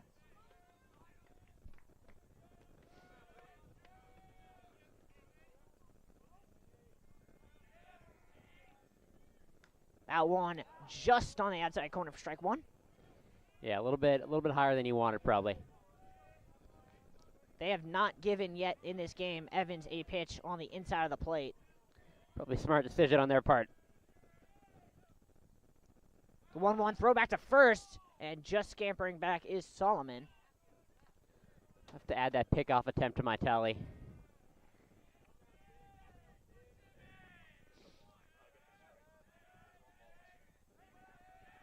The 1-1 throwing back to first again, as Linehan looks very worried about Patrick Solomon. Yeah, that one wasn't as close as the previous one.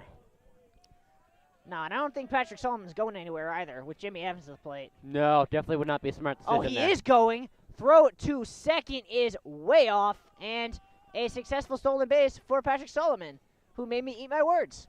Yeah, he did. Both of ours, I think, yeah.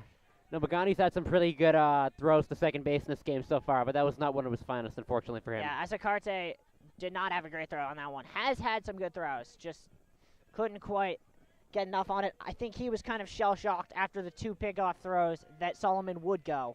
Now Evans has a runner in scoring position. Pitch is swung on and missed for strike two. Evans seemed to read it well, just a little late on it.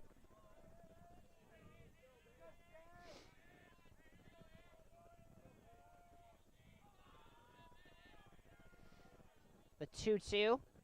Curveball foul back. Yeah, good job making contact there. Staying in the game, staying at the bat. Yeah, that's how NESCAC games are won. They're not won with, as much as they're beautiful and fun to watch, they're not won with home runs. They're won with gritty at-bats. Although we have had some towering home runs in this game so far, admittedly. Yeah, we have. The 2-2 high, and that'll allow the runner to advance to third. Jimmy Evans had to play a little bit of dodgeball to avoid that one from hitting his face. Yeah, 90 feet away from home plate here is a really good spot for Jimmy Evans to be in. It's just where you want your best hitter to be in. Yeah, it was the exact spot he was in the first inning when he hit that ground ball to the second baseman, drove in Ben Leonard. We'll see if he can do the same thing for Solomon. Absolutely. One out, fantastic opportunity here to make some damage.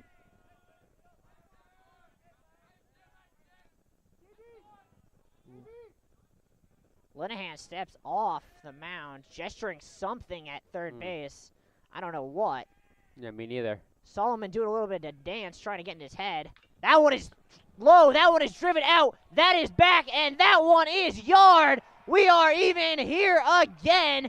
The fourth home run of the game belongs to number 8, Jimmy Evans, and we're tied at 5. And I was just talking about towering home runs. We just saw another one here. It was just an absolute bomb there. Yeah, that one was a no-doubter. I mean, you talked about Atal's home run being a shot. That one might have gone further. Yeah, it's just exactly what you want your designated hitter doing in a game like this to tie the game up. Really good hitting work by him there. Base going to stick with Linehan here as he'll face Connor Flavin. Flavin is 1 for 1 on the day with a walk and a single. That one is hammered into right center. That'll get down. Over to cut it off is Atal. Flavin's going for 2. He will slam on the brakes as Atal got to it quickly. And another hit for Connor Flavin. If I'm the Bates coach here, I'm wondering when you want to pull Linehan out. He's had a really good game so far, but he just has not been able to, close the batters out in this inning. Yeah, he is taking his sweet time getting on the mound. I wonder if he is just waiting for them to get someone warm in the bullpen right now. Yeah, I wonder. But I wouldn't wait, especially with Jackson Duffy at the plate. Absolutely not, yeah. That one is low for ball 1. Yeah, Jackson Duffy, the fantastic center fielder for Tufts.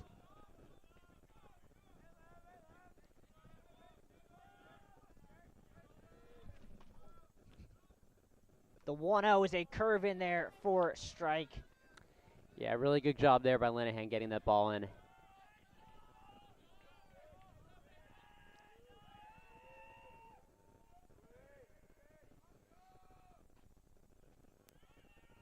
Linehan's 1-1 is low, and a good block there by Ascarte.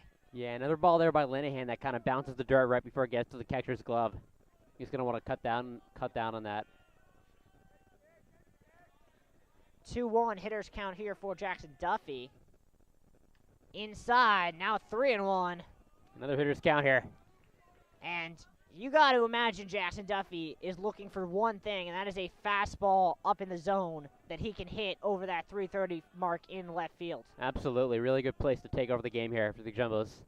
Curveball had him fooled, though he just missed it. Yeah, 3-2. 3-2. This is a great at-bat by him here. We've seen a lot of these 3-2 at-bats, and you got to think the way this game's been going that a 3-2 pitch is going to decide it. Could this be the one? Oh, it could be. Definitely could be here. The payoff. Runner going. That one is skied down the left field line. 3 Bates Bobcats over to chase it, but that's going to drop foul. Yeah, just a little bit outside their reach. Yeah, it was almost like he was finding the dot, the one spot along that turf line where no Bates defender could get to that ball. Yeah, no, definitely some good accuracy there by him if that was his intention. I'll see you later. What are you doing tonight?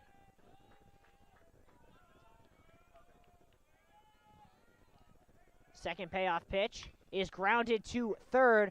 On to second for 1. He dropped it. They're going to get the out at second, but they will not get the double play. Still have a good opportunity here, though, for the Jumbos here to get the lead here. Yeah, and you want to talk about hot. Well, this guy has been scorching. In the first inning, an RBI single. In the fourth, he went yard. It's Owen McKiernan. Yeah, he really has been playing fantastic in this game. That one is low for ball 1. We said at the beginning of the game, we didn't really expect him to be in the lineup, but now that he's here, he's really had his breakout game. And what a better time to have it than in the opening NESCAC game here for the Jumbos. Yeah, there's a reason Coach Fagdus is the coach and not me. It's because I would not have put Owen McKiernan in the game. But Well, clearly, Owen McKiernan was needed. That one is grounded into the hole. Backhand play, throw on the run. In time, what a play there. And that's a really highlight-worthy play there by the shortstop. Absolutely fantastic job. Off-body throw to first base. That is not easy to make. Jack Not an easy Brennan play to with make at a all. web gem. And we go to the 6th, even at 5. We'll see who the Jumbos send out to the mound. I don't know, Rod. That may have been the best defensive play all game. I don't know what you think. Yeah, I think so. It's either that or one of those throwdowns from Connor Bowman. Yeah, he's had quite a few of those. And for the Jumbos on the mound here will be Aiden Tucker, the senior from Oradell, New Jersey.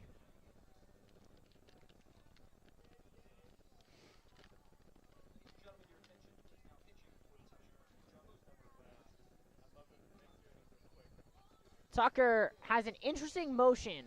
He kind of comes all the way through and at the last second kind of flicks forward. So it's very hard, and batters have had trouble in the past picking him up.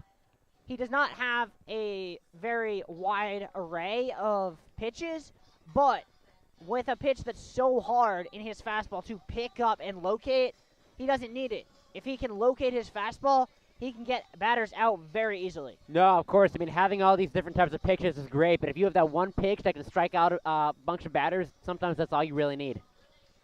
For the Bobcats, it'll be Jankowski coming up first. He's 2 for 2 on the day so far. Had Connor Kinney's number for sure. We'll see how he can do against Tucker. Yeah, we shall see. Definitely an important moment in the game for both teams here. And this is definitely an interesting game in that this is not how this series between the Jumbos and the Bobcats has gone in recent years. Jumbos have not lost to the Bobcats since 2019. And last year, they played a 3-game series, the reverse of what they're doing now in Lewiston, and the Jumbos won all 3 games by double digits. I don't know about you. I don't see that happening today. No, it's going to be a tight wire-to-wire game at the end for sure. Jankowski into the box here. Tucker is set, and we are good to go in the 6th.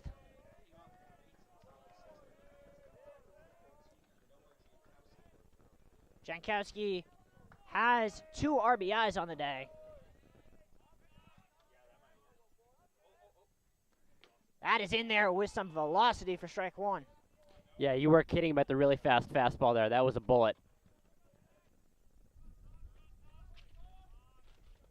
The 0-1. Fastball swung on and missed. Yeah, just not picking it up there is Jankowski. Yeah, when Aiden Tucker's fastball is on, it's on, and batters find the bench very quickly. Really potent weapon for him. The 0-2 just missed. Still had the velocity on that ball, though, for sure.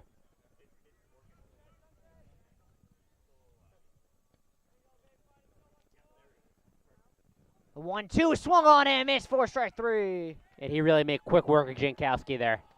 Just what the Jumbos needed. Yeah, Jankowski looked like a kid swimming in the deep end. He was lost without a paddle. Nothing was giving him any idea where those pitches were going. Yeah, no, that sign of a good bullpen picture. As a car steps in, fouls that one back. He seemed to have that time down. Yeah, lucky that didn't go into the parking lot. Would have broken a couple windshields, I'm sure. Yeah.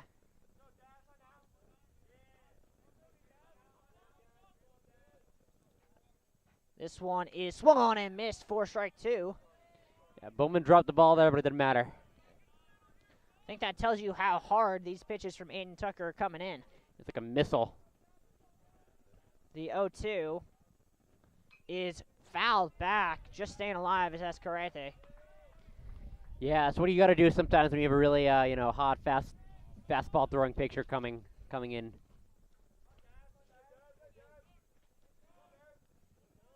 Another 1-2 curveball fouled off.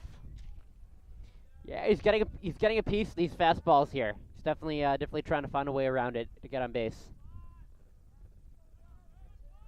We'll see if Tucker comes with something different here, knowing he's sitting fastball. The 1-2. Curveball, strike 3. Back-to-back strikeouts there. Really fantastic job there with his pitches. Yeah, first one, he blew by with the fastball there. That just nasty hook. No chance. There was some more resistance there by him, but it still wasn't enough to get on base. Brennan Kelly stepping in.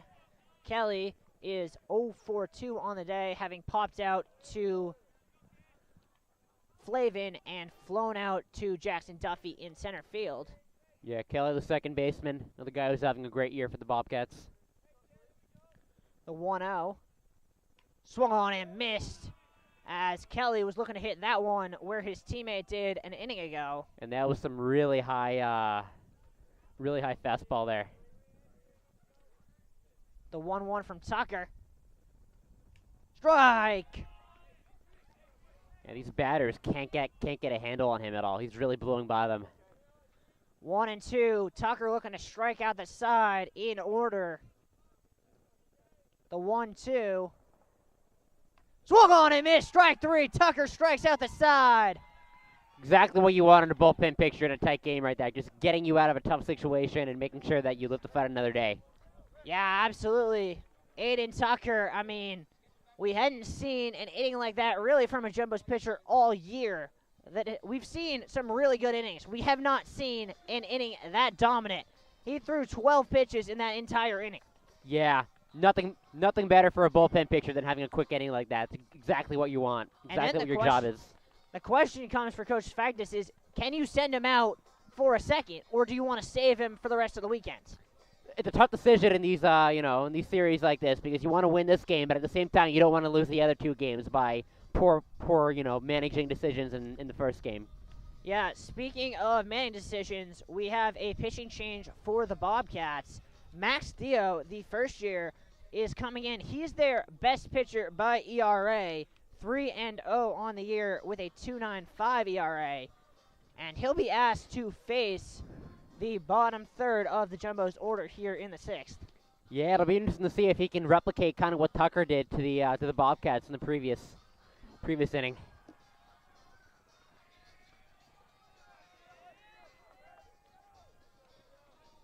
Getting a first look here at Max Dio.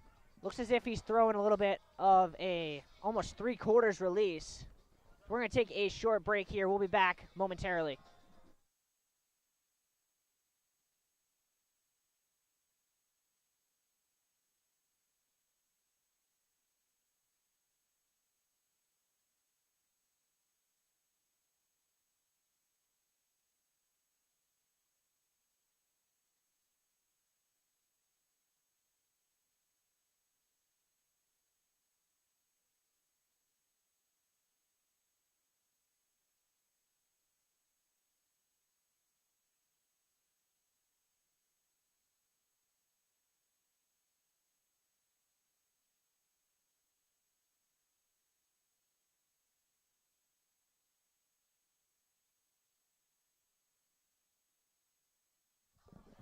Welcome back to Saul Goodman Field. Connor Bowman striding to the plate. 0 for 2 on the day for Bowman, but he has hit 2 hard shots just right at outfielders. Yeah, he's had a really strong day, both behind the plate and, he's been hitting a lot at the plate too. Max Dio's first pitch is low. They're going to call that a strike at the knees.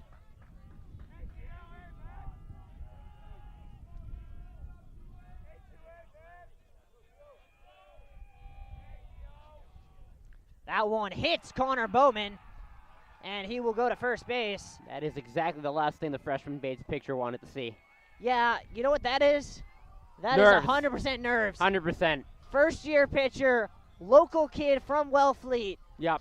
coming here to Medford, and his first pitch was right on, and his second pitch, he threw that thing with all of his might and had no idea where that one was going. He's got to shake it off, though, because he has the stuff. He's proven that in previous games. He's just got to get his head in the game and make sure that he's able to perform correctly. Yeah, speaking of players who need to shake things off, Avi Fleischer looking to shake off some rust. Throw over to first. I don't know where Bowman's going. Nowhere. Yeah, I don't think you're going to see Connor Bowman take off unless you got someone like John Lackey on the mound. Yeah, I don't think he's coming on the mound anytime soon, though. That one is high for ball 1.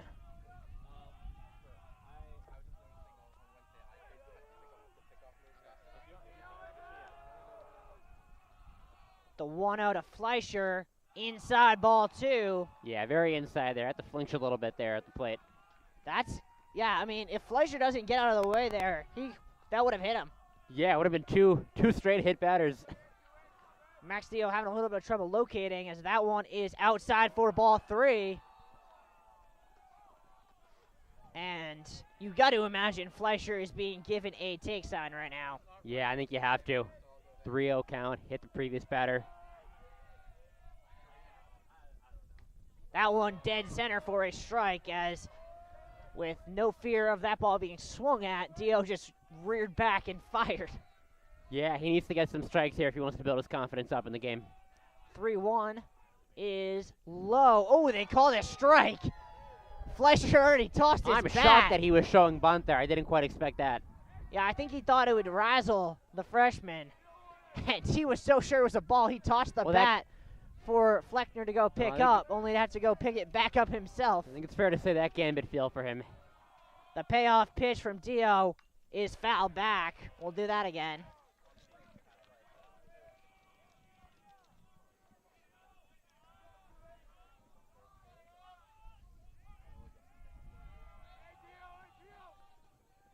Dio done a good job battling back in this at-bat. The payoff is fouled off the netting and out of play. Yeah, it's turning into a pretty good at-bat here. I mean, this is what SCAC games are made of. 5-5 games, 6th inning, and you got a now 8-pitch at-bat. Yep, absolutely. Nothing better than this. Dio shakes off the catcher, now set.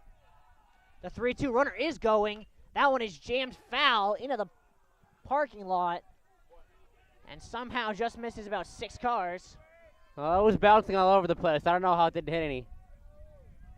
I swear there must be some sort of spell on that parking lot. Yeah, absolutely.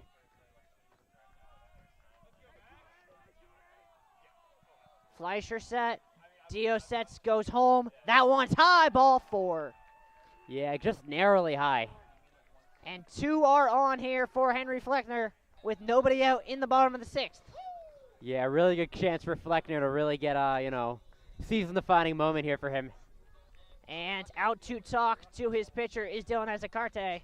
Yeah, and it's a good move there by the catcher. You really got to make sure that he knows what the game plan is here. It's a really important moment in the game for the Bates Bobcats, and they got to make sure that he has his right stuff to face Fleckner. Yeah, I mean, it's definitely a different talk than the one you normally give in this situation, because here it's very clear that Dio has the stuff. He has enough feel of his stuff today to locate it. It's just purely, can he mentally deal with this situation? Absolutely, yeah. Definitely some nervous energy for sure. Henry Fleckner steps into the box here. 2 outs, nobody on, or excuse me, 2 on, nobody out. As the wind is now howling around this stadium. It'll be interesting to see how that affects any potential fly balls coming up. Well, I'll tell you what, if you want to hit one out, you better try and hit it out to left field, because if you try and hit it to right, the wind's just going to knock it down. Absolutely. Bunt is shown. Fleckner gets it down. They will move the runners over. A very good sack bunt from Henry Fleckner, and there are 2 in scoring position for the top of the lineup. Yeah, it's about as textbook of a sack bunt as you're going to see in NESCAC games. That's really well done there by him. Yeah, and he did a really good job. Even though it wasn't the greatest bunt, he did a good job not showing bunt until the last possible minute, which prevented Bates from changing their defense and maybe having a chance at getting Bowman at third. No, absolutely. It's perfectly executed all around there. Leonard with 2 in scoring position. Bates' infield is in here. Swing and a miss for Leonard, who tried to hold up. Yeah, he couldn't hold up on that. He couldn't resist it, unfortunately.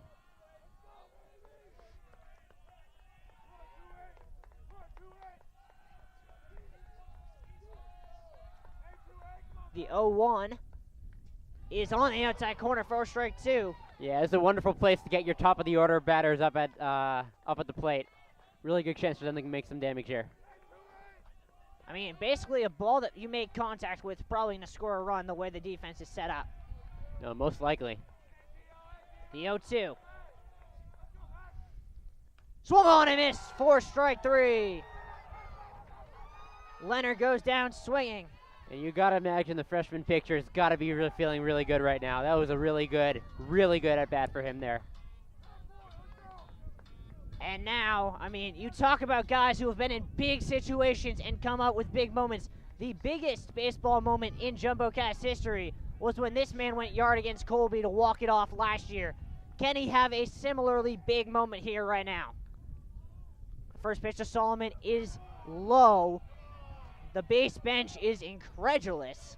Yeah, very, very narrowly decided there.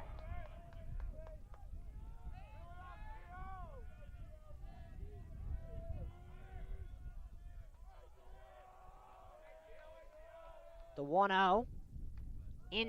Ooh, Solomon shakes his head. He seemed to suggest that that was inside. Yeah, that's 2 straight narrow pitches there. One going one way, the other way. I mean, they have the hardest job in the world, umpires. No, they do. The 1-1. Swung on and missed for strike 2. Foul tipped it there. Just couldn't quite get enough on it. And now 1-2 for Solomon.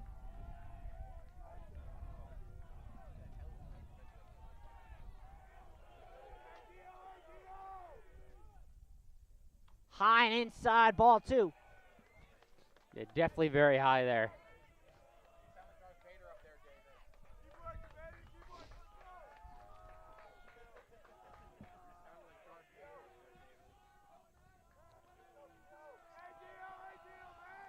The 2-2 to Solomon is fouled down the right field line into the parking lot. And we'll do it again. Second there, I wonder if he was thinking about maybe replicating his famous moment about a year ago. Yeah, well, he's going to have to pull it if he wants to try and do that. You will, absolutely. Dio with the 2-2. Low swung on, strike 3. Talk about a turnaround there for that picture. Fantastic. I mean, you talk about gut check moment. That is a gut check moment for Max Dio, and he delivers. We go to the 7th, even at 5. We'll be right back after a short break.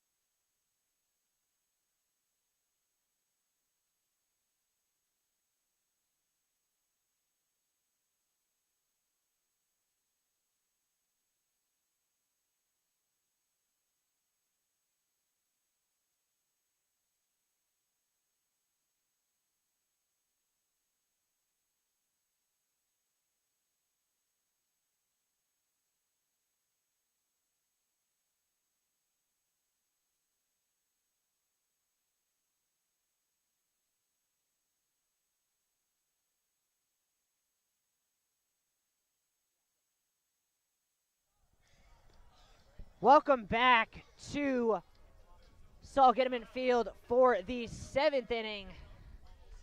While we were away, we were having some fun thoughts, and we'd love to hear your thoughts here.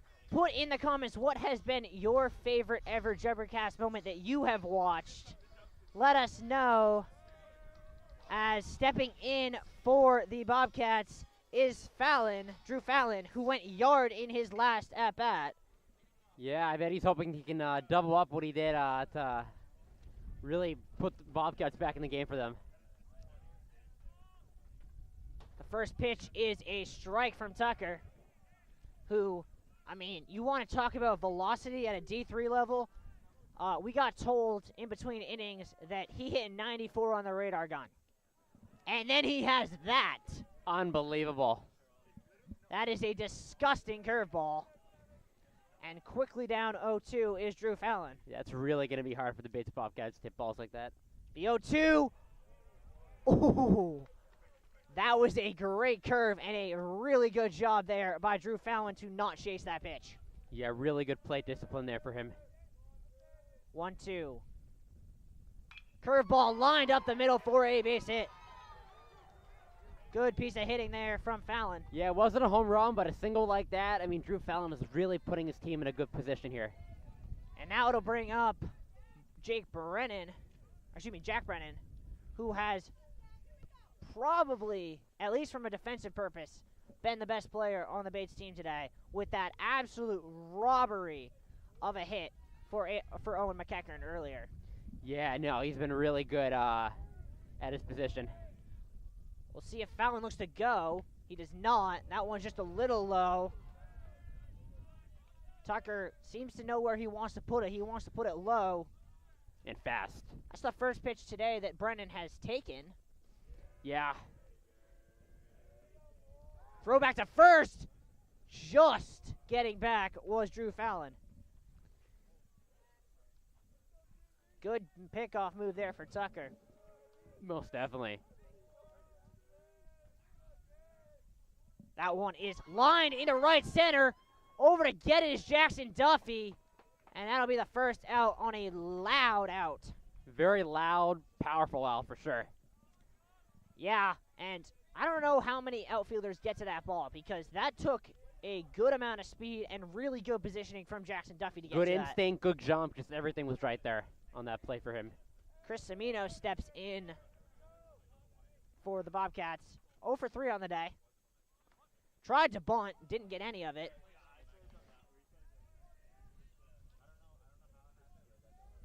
Yeah, Camino, the first baseman. He's a good player. We'll see if he can get he can do something here. Throws back.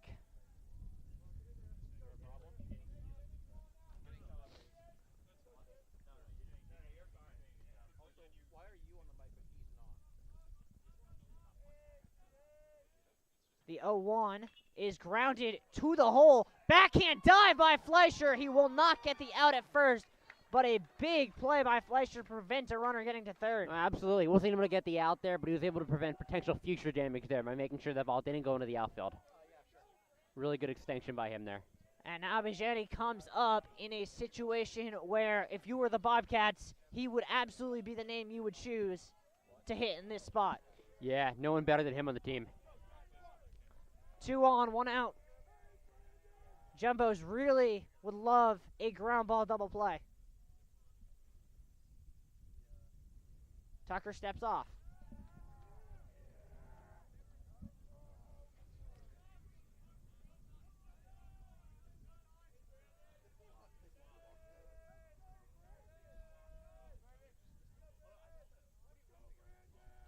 The 0-1. Grounded. Will that come back fair? Great play by Bowman. Fires the second one. They will knock at the out at first. But a really alert play there by Connor Bowman to get the out. That would have been quite the double play, wouldn't it have been? Yeah, that would have been something. And a really good play there by Begani to be alert to what Bowman was doing and run to first base, because so often you see on plays like that, the batter just stand in the batter's box and not realize that they're about to get doubled up. No, yeah, that really shows excellent awareness of the game at the moment in time. Runners on the corners, 2 outs for Kyle Attal.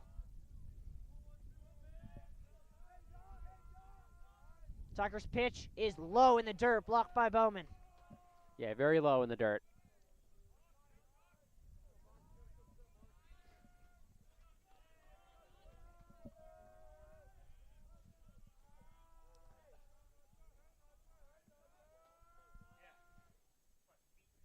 The 1-0, grounded up the middle. Fleischer flips the Fleckner, and the Jumbos escape. Just wonderful defense continually by the Jumbos in this game so far. That was really wonderful what they did there to get that out. Really important too. Yeah, you want to talk the game about tied. importance? I want to talk right now. I want to talk about Aiden Tucker. 2 innings after the Jumbos had given up 5 runs in the first 5 innings. 2 scoreless. And it is stretch time here in Medford. Tied at 5. We'll be back in about a minute with Jimmy Evans at the plate. So stay tuned.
Man, you never get sick of listening to Jimmy Evans' walk-up music. Absolutely, best walk-up music on the team, as you said before.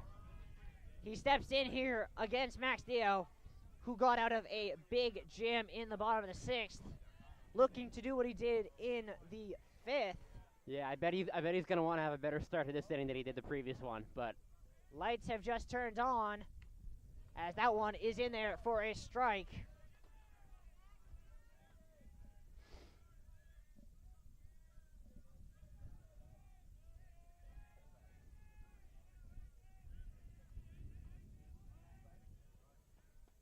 The 0-1. Fouled out of play. Scorching foul ball there.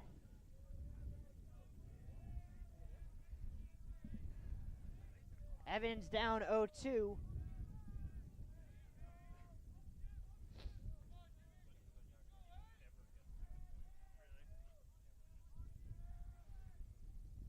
That one is fouled back as Evans just stays alive. Yeah, he's making contact, though. That's a good sign. He's just got to keep it in play. And for all the offense we saw in the first 5 innings of this game, it's getting to the point where you wonder if one more run can win this game. You do, especially now that Max Dio is really locking this game down, in my opinion, at least. That one a little high. Evans takes for ball 1. He had a really poor start, but since then, he's really did a great job getting out of that jam in the previous inning, and you know, ahead of the count so far. The 1-2. High and outside, ball 2. I'll tell you what, for two teams who went somewhere south for spring break, this is probably feeling a little bit chilly. Yeah, I think it is. I think it's definitely a little bit colder than California. 2-2 is swung on, grounded to second base, over to get it, and firing on to first was, I'm trying to get the name on that, I can't see the number. Good play there by Brennan Kelly. Yeah, I think a little disappointing there from Evans. I think he would have loved to see a little bit more, but you know, I guess he can't do everything at every at bat. Connor Flavin steps up. He's 2 for 2 on the day with 2 singles. Yeah, really good first baseman.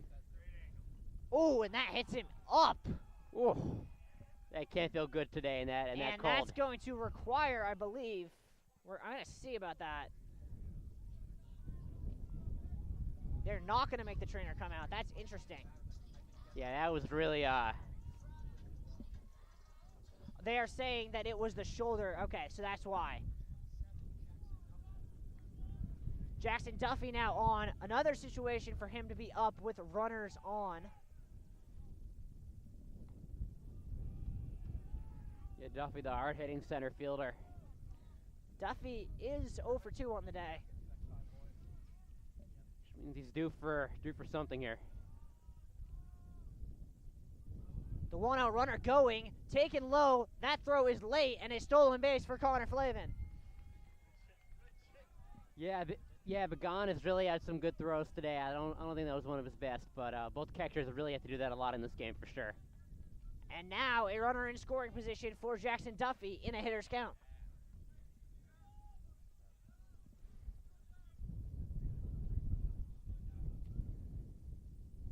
That one is hit hard to right field. That'll be caught, and Flavin did not read it well enough. He will not advance on the play. No, we won't. And Dio has just been getting outs in this inning so far. He's been very effective.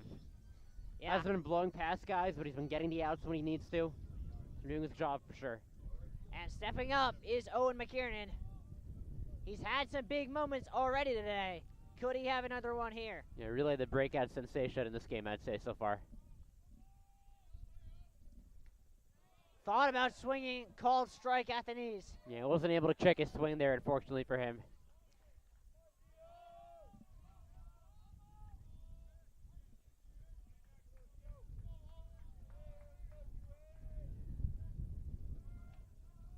The 0-1 is jammed out of play. 0-2 now. That one is the first one to have been confirmed to hit a car. So, for whoever's car that is, I'm very sorry. 50 points for Owen McKeckern, who is down 0-2 in the count. That one upstairs for ball 1. Yeah, it gets a little bit too upstairs there, but once again, fantastic power there by Dio on his pitch there.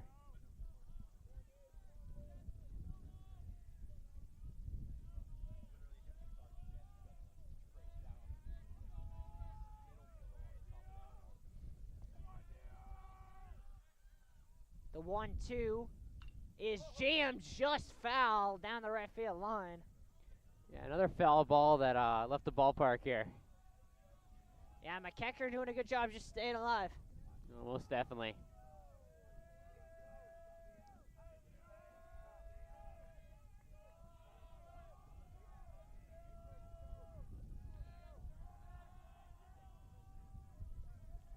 The 1-2. Swung on and missed, strike 3.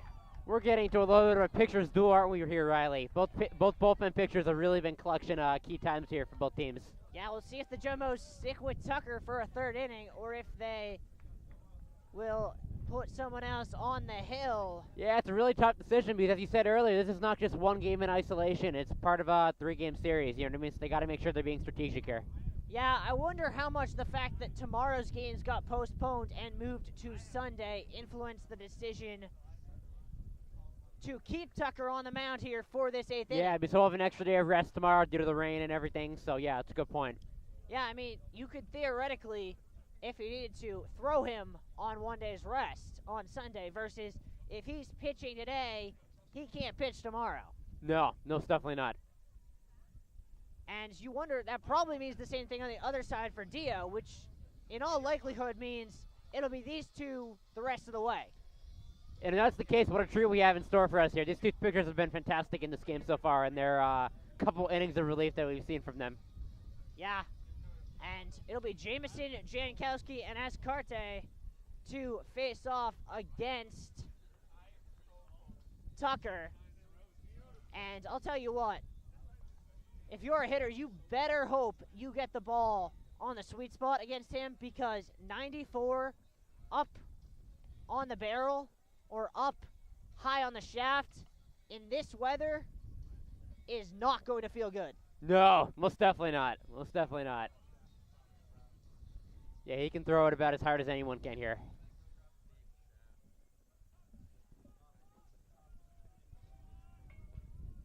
Henry Jameson back in to the box. 2 for 2 on the day. Has reached base 3 times. Also got hit by a pitch, which would definitely not be fun No. from Tucker. That one is just high. Especially as the temperature seems to drop rapidly by the minute here.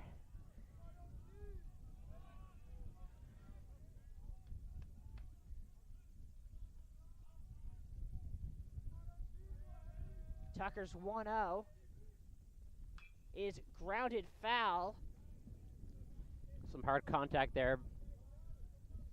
Yeah, good, real good piece there from Jameson. Just couldn't straighten it out.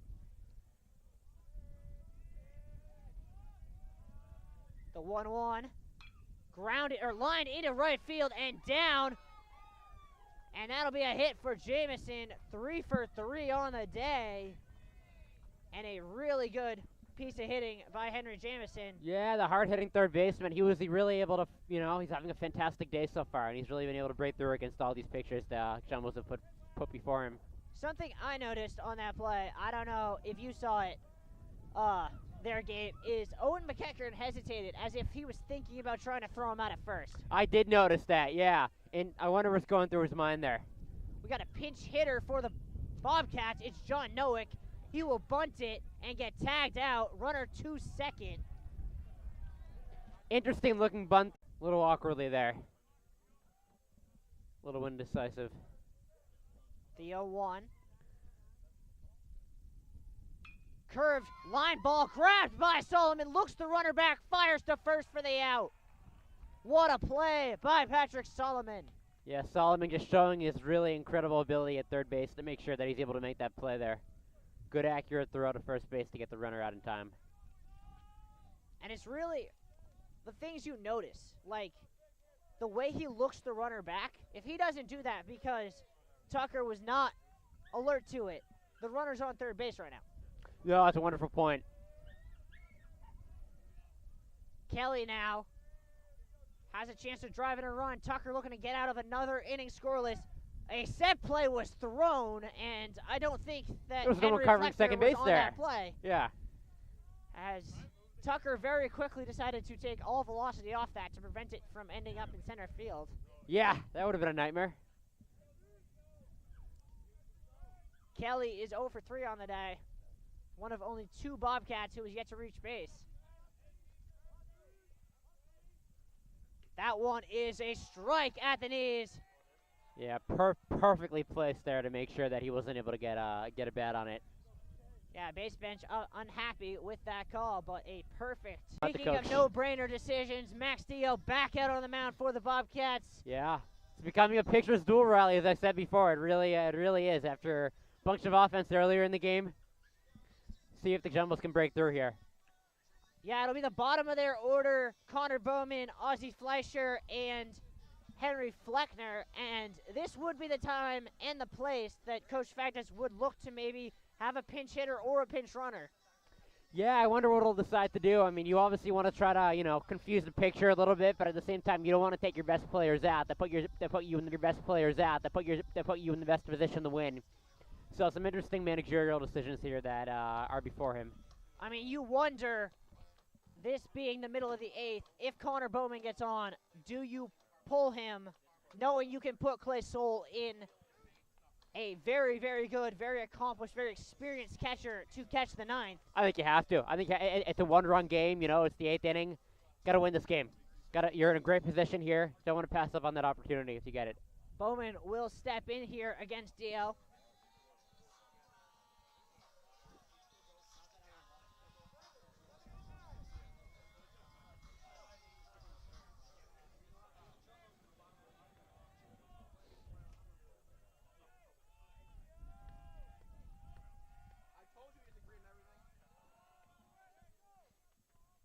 That one is in there for a strike to Bowman. Yeah, starting out strong again. There's Dio.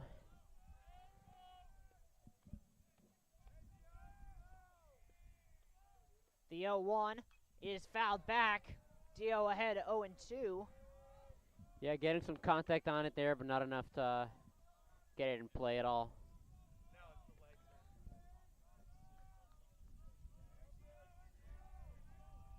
The 0-2 is hit hard down the right field line. That one heading to the corner, drifting away, and that is caught in right field there by Drew Fallon, as he had to do a good job tracking that one through the lights, through the wind, and avoiding the wall down there. And it's so key on those foul balls and on those pop flies in foul ball territory to make sure you get a really good first jump there, and that's exactly what Drew Fallon got there.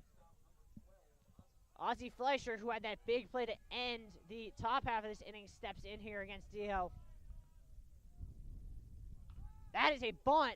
Is it going to be caught? No, it's not. And it's going to stay fair. That is an accidental hit, but he'll take it.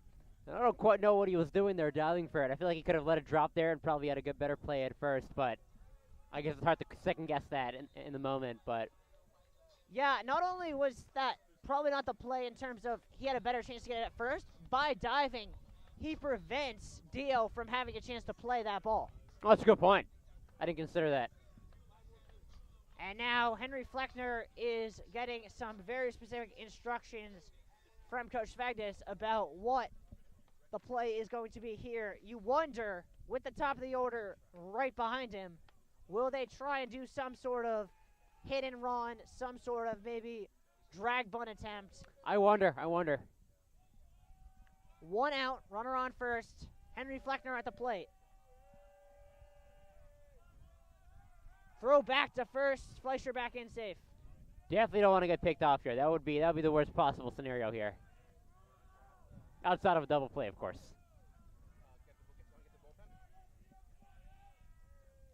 First pitch is swung on and missed. Overpowering fastball there by Dio. Yeah, that is a great fastball. Yeah, Fleckner had no chance there on that one.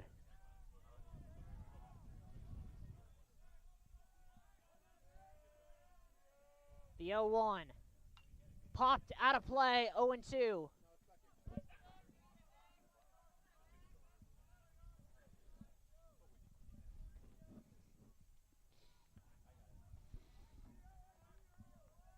Now Fleckner really has to defend, has to just get this ball in play. The 0-2 throws back to first. Did he get him? No. That was really close. Yeah, got to be careful there. Can't get picked off here.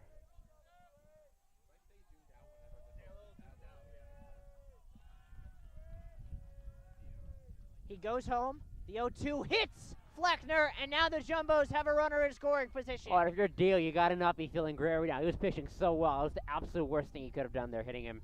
Yeah, you want to talk about changes in momentum? Dio had retired prior to Ozzie Fleischer. 8 consecutive Jumbos, and now he's let 2 on in a row, and Ben Leonard is up with a runner in scoring position. Top of the order up, you know. Bottom of the 8th, really not what you want here. Yeah, and speaking of that, John Martin, the 7th-year head coach of the Bates Bobcats, is coming to have a chat with Max Dio because this is do-or-die time here in Medford. It is, and I wonder what they're going to do here. I wonder if they're going to pull him. I wonder if they're going to keep him in the game. Should be an interesting decision here to watch. Yeah, I mean, normally I would say pull him, but the way that he got out of that jam in the 6th, you have to have faith in your first year to get out of this situation. No, completely. And the only way he's going to learn to get out of these situations in the future is if you give him trust at, early moments in his college career like this. So I mean, they are going to stick with Dio on the mound And it'll be 28 staring down the face of Ben Leonard. And I think it's the right decision. You got to show faith in your pitchers. Done such a fantastic job here in relief. Well, it's not just that as much as the fact that you have no one else in your bullpen who has an ERA better than 5. No, you're right. 5's not going to do it for you in a close game like this. Runners on second and first. The first pitch to Leonard is high and outside.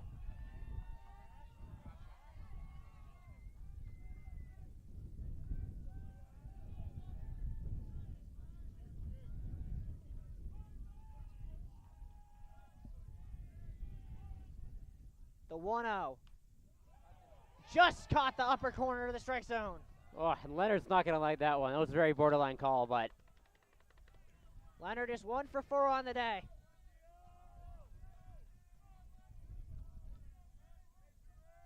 The 1-1. Just missed the outside of the plate. 2-1. yeah, just missed the outside of the plate there. He's not going to. The deal wanted that one. Yeah, I can hear through my headphones the Bates fans who thought that was strike 2. Yeah, I think they all did. Fleckner dancing, they're sending him. That one is popped sky high and out of play. And you have to wonder if someone missed a sign there because it looked as if Fleckner and Fleischer were about to swipe those bags. Yeah, no, it certainly did. The wind is picking up here in Medford. Yeah, it's really getting brutal here. A pop-up, in all likelihood, could cause some absolute chaos. Dios 2-2 is flared into left field. That's going to drop. They're going to send Fleischer, and the Jumbos take the lead here in the 8th. What a fantastic clutch play there by Ben Leonard, driving the run in, and bottom of the 8th inning, tied game. Exactly what you want for your top of the order guy. That is winning baseball. Definition of clutch there.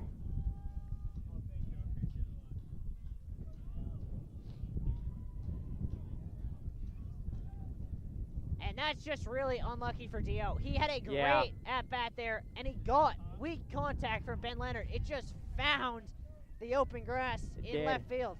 And it happens to the best pitchers out there. Solomon now. Double steal on. That one's high. Throw down to third, and he is safe. A double steal executed by the Jumbos. And I think Bagan actually got the throw there before he got to third base, but third baseman wasn't able to get the runner out. Yeah, and now, in all likelihood, a Patrick Solomon hit can put this game away. Yeah, we'll have to see what happens here. Infield in for the Bobcats. Dio comes home. Solomon pops that one off the ceiling and out of play. Yeah, 1 out, great opportunity here to really break the game open if you're the Jumbos. Give Tucker or whoever the next pitcher is a nice cushion. Close the game out. The 1-1. Squares to bunt, cannot get it. It goes back to the backstop, and it is 1-2. Yeah, if you're gonna bunt here, you have to make sure you place that ball so that the ball doesn't end up going to the catcher to get the out at home plate.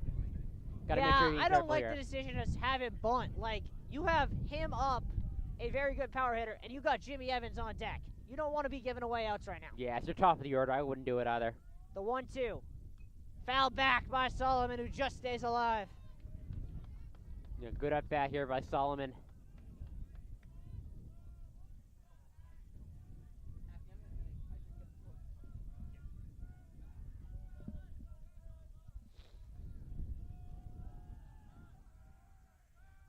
The 1-2.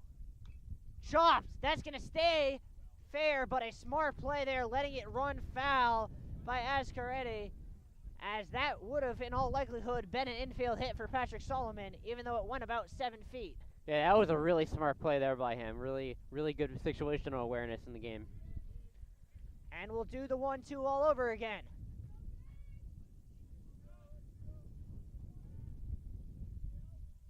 What's the call? A little bit. Looks like Coach Fagdis wants a timeout. Wants to talk to Patrick Solomon about something. Oh, he's getting back into the batter's box now. I'm guessing the message is, you're a really good hitter. Swing away. Yeah, probably a little more complicated now, but that's probably the gist.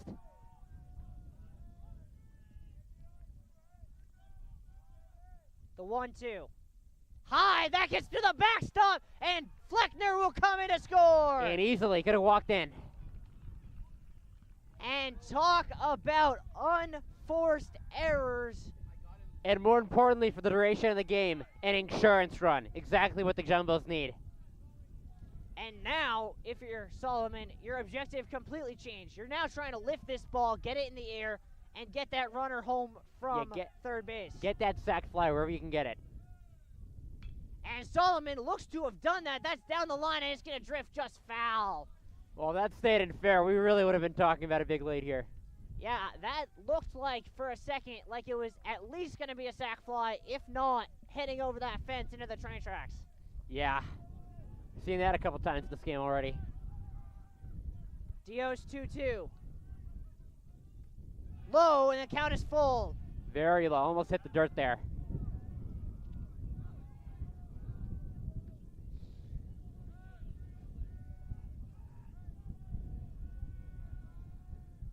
That one is low, and a walk.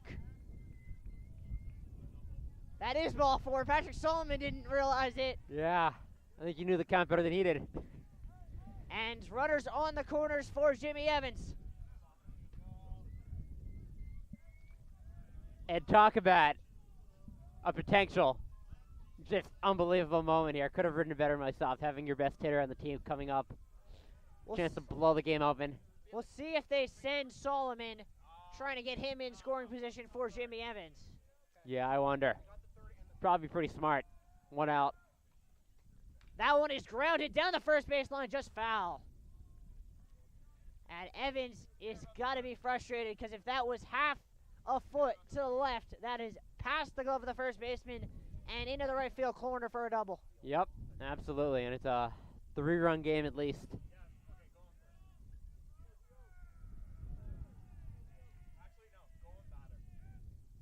The 0-1 is low. 1-1 now.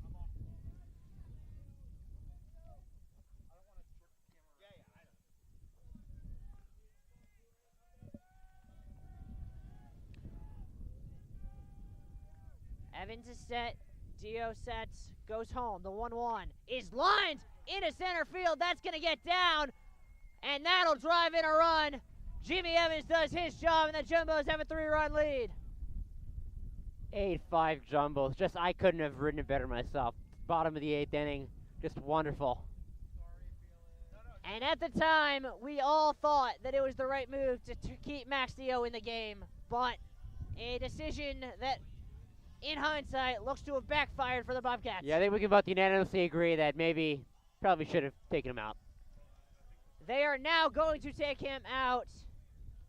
And we will take a short break and be with you as soon as Connor Flavin steps to the plate.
Welcome back to Saul Ginneman Field. Jumbo's putting on a show here in this 8th inning, having scored 3.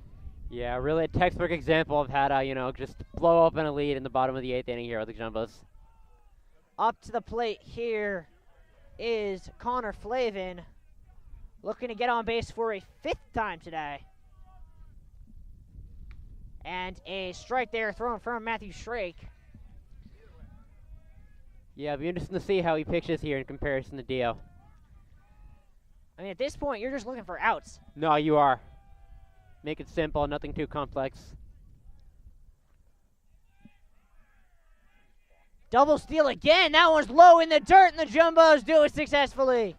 Wow, perfectly executed double steal there, and really no chance of a play on any of the bases there by the catcher. He didn't even have an opportunity to do that. I'll tell you what, this is a sign that the Jumbo's film staff did a really good job because they saw something in the Bates film that showed them that double stealing was a very viable option, and they took advantage. That one grounded, play at the plate, throw is wide, that'll score 1. Runners will go to 2nd and 3rd. Solomon in to score, and it is 9-5, excuse me. It's just becoming a comedy of errors here in the bottom of the 8th inning here.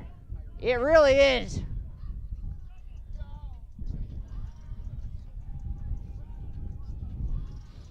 And once again, the Jumbos have runners on 2nd and 3rd. And this time, stepping up is Jackson Duffy. 9-5 lead here for the Jumbos. A nice 4-run cushion here. And still 1 out. Yeah, at this point, if you're the Jumbos, you will absolutely trade outs for runs. Shrave's pitch. Strike.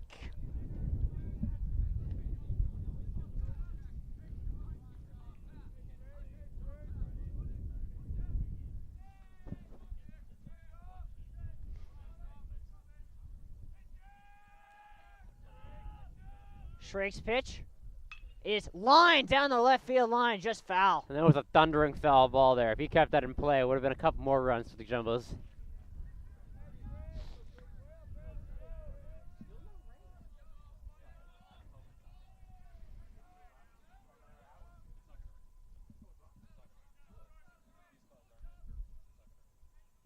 Shrakes 0-2. Curveball had Duffy fooled. Really did, and that is a huge out there by the picture there, and great out by Bates.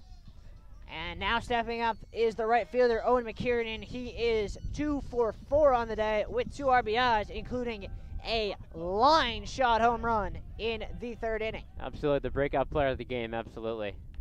Tries the same pitch with Duffy, just couldn't quite get it to drop the way it did to the Jumbo center fielder. That's ball 1.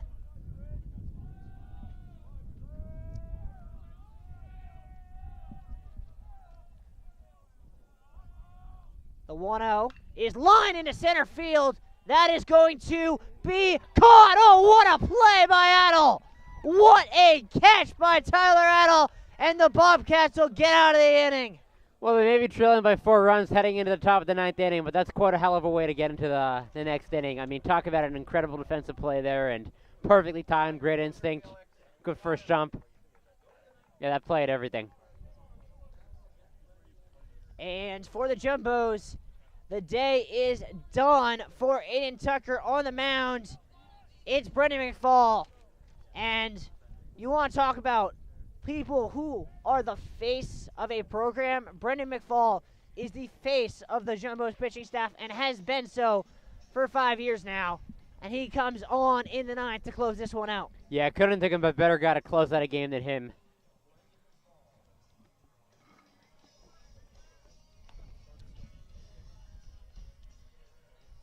We're going to take a short break as the Jumbos do their little dance line celebrating that bottom of the 8th. We'll be back with you in about a minute.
Welcome to the top of the 9th. Jumbo's 3 outs away from putting a stamp on their first NESCAC win of the season. Up to hit is Drew Fallon facing Michael McCall. That one is grounded. Solomon will take it on the run, fires to first, and that's the first out of the 9th. Couldn't have been a better perfect pitch outcome for the Jumbos there. I mean, just what you want, 1 out. Yeah, Brendan McFall, 1 pitch, 1 out. Simple as that.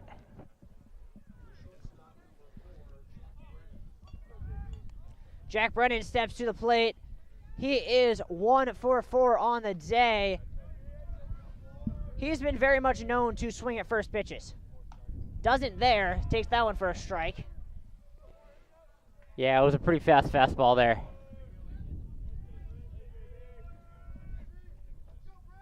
The 0-1 from McFall. Curveball, strike 2. Yeah, a little bit of a check swing there, but he was wasn't able to hold up.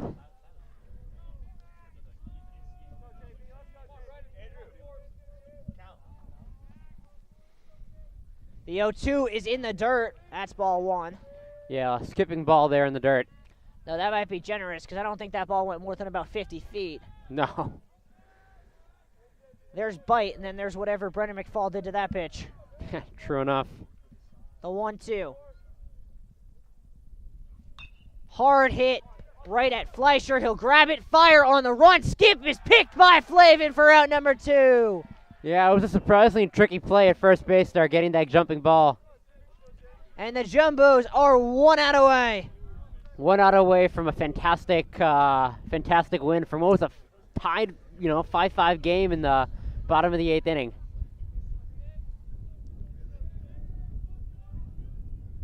Chris Cimino up. He represents the last chance for the Bobcats. McFall's pitch. Strike on the outside corner. Yeah, great pitch there by him.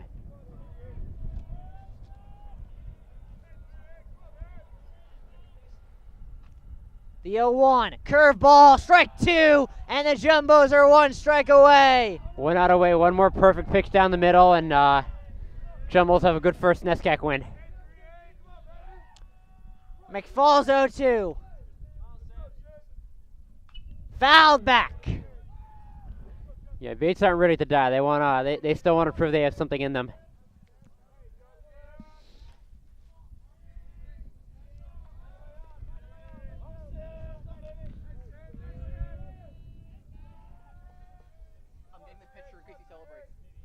McFall will step off. Now sets. The 0-2. Just low with the curve. Yeah, catcher wasn't able to keep that ball, in front of the plate.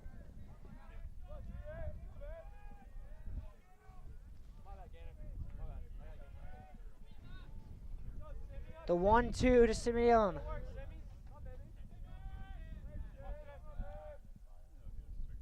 Swung on and missed. Strike 3 and the Jumbos win. Final score here in Medford. The Bates Bobcats 5 and your Tufts Jumbos 9. Gabe, what a win that was. Couldn't have been a better first NESCAC win for the Jumbos in this one right here. Absolutely incredible and a great way to build off of going forward for this series and the rest of the year. Yeah, I'd just like to take a moment to give a shout out to the other members of our crew. Without them, this wouldn't be possible. David Latham, Justin Loker behind the cameras, Andrew Howe and Jordan Burke helping us out with technical stuff, and Felix Bhattacharya directing. And, of course, it was a pleasure to work with you, Gabe. Before we let you all go, just a reminder, we have a lacrosse showdown, 2 top 10 undefeated men's teams from Bellow Field at 2 p.m. tomorrow. And then Sunday, we got a softball doubleheader here on JumboCast, live from Spicer Field at noon. Stay tuned. I'm Riley Daniel. You've been watching JumboCast. Good night.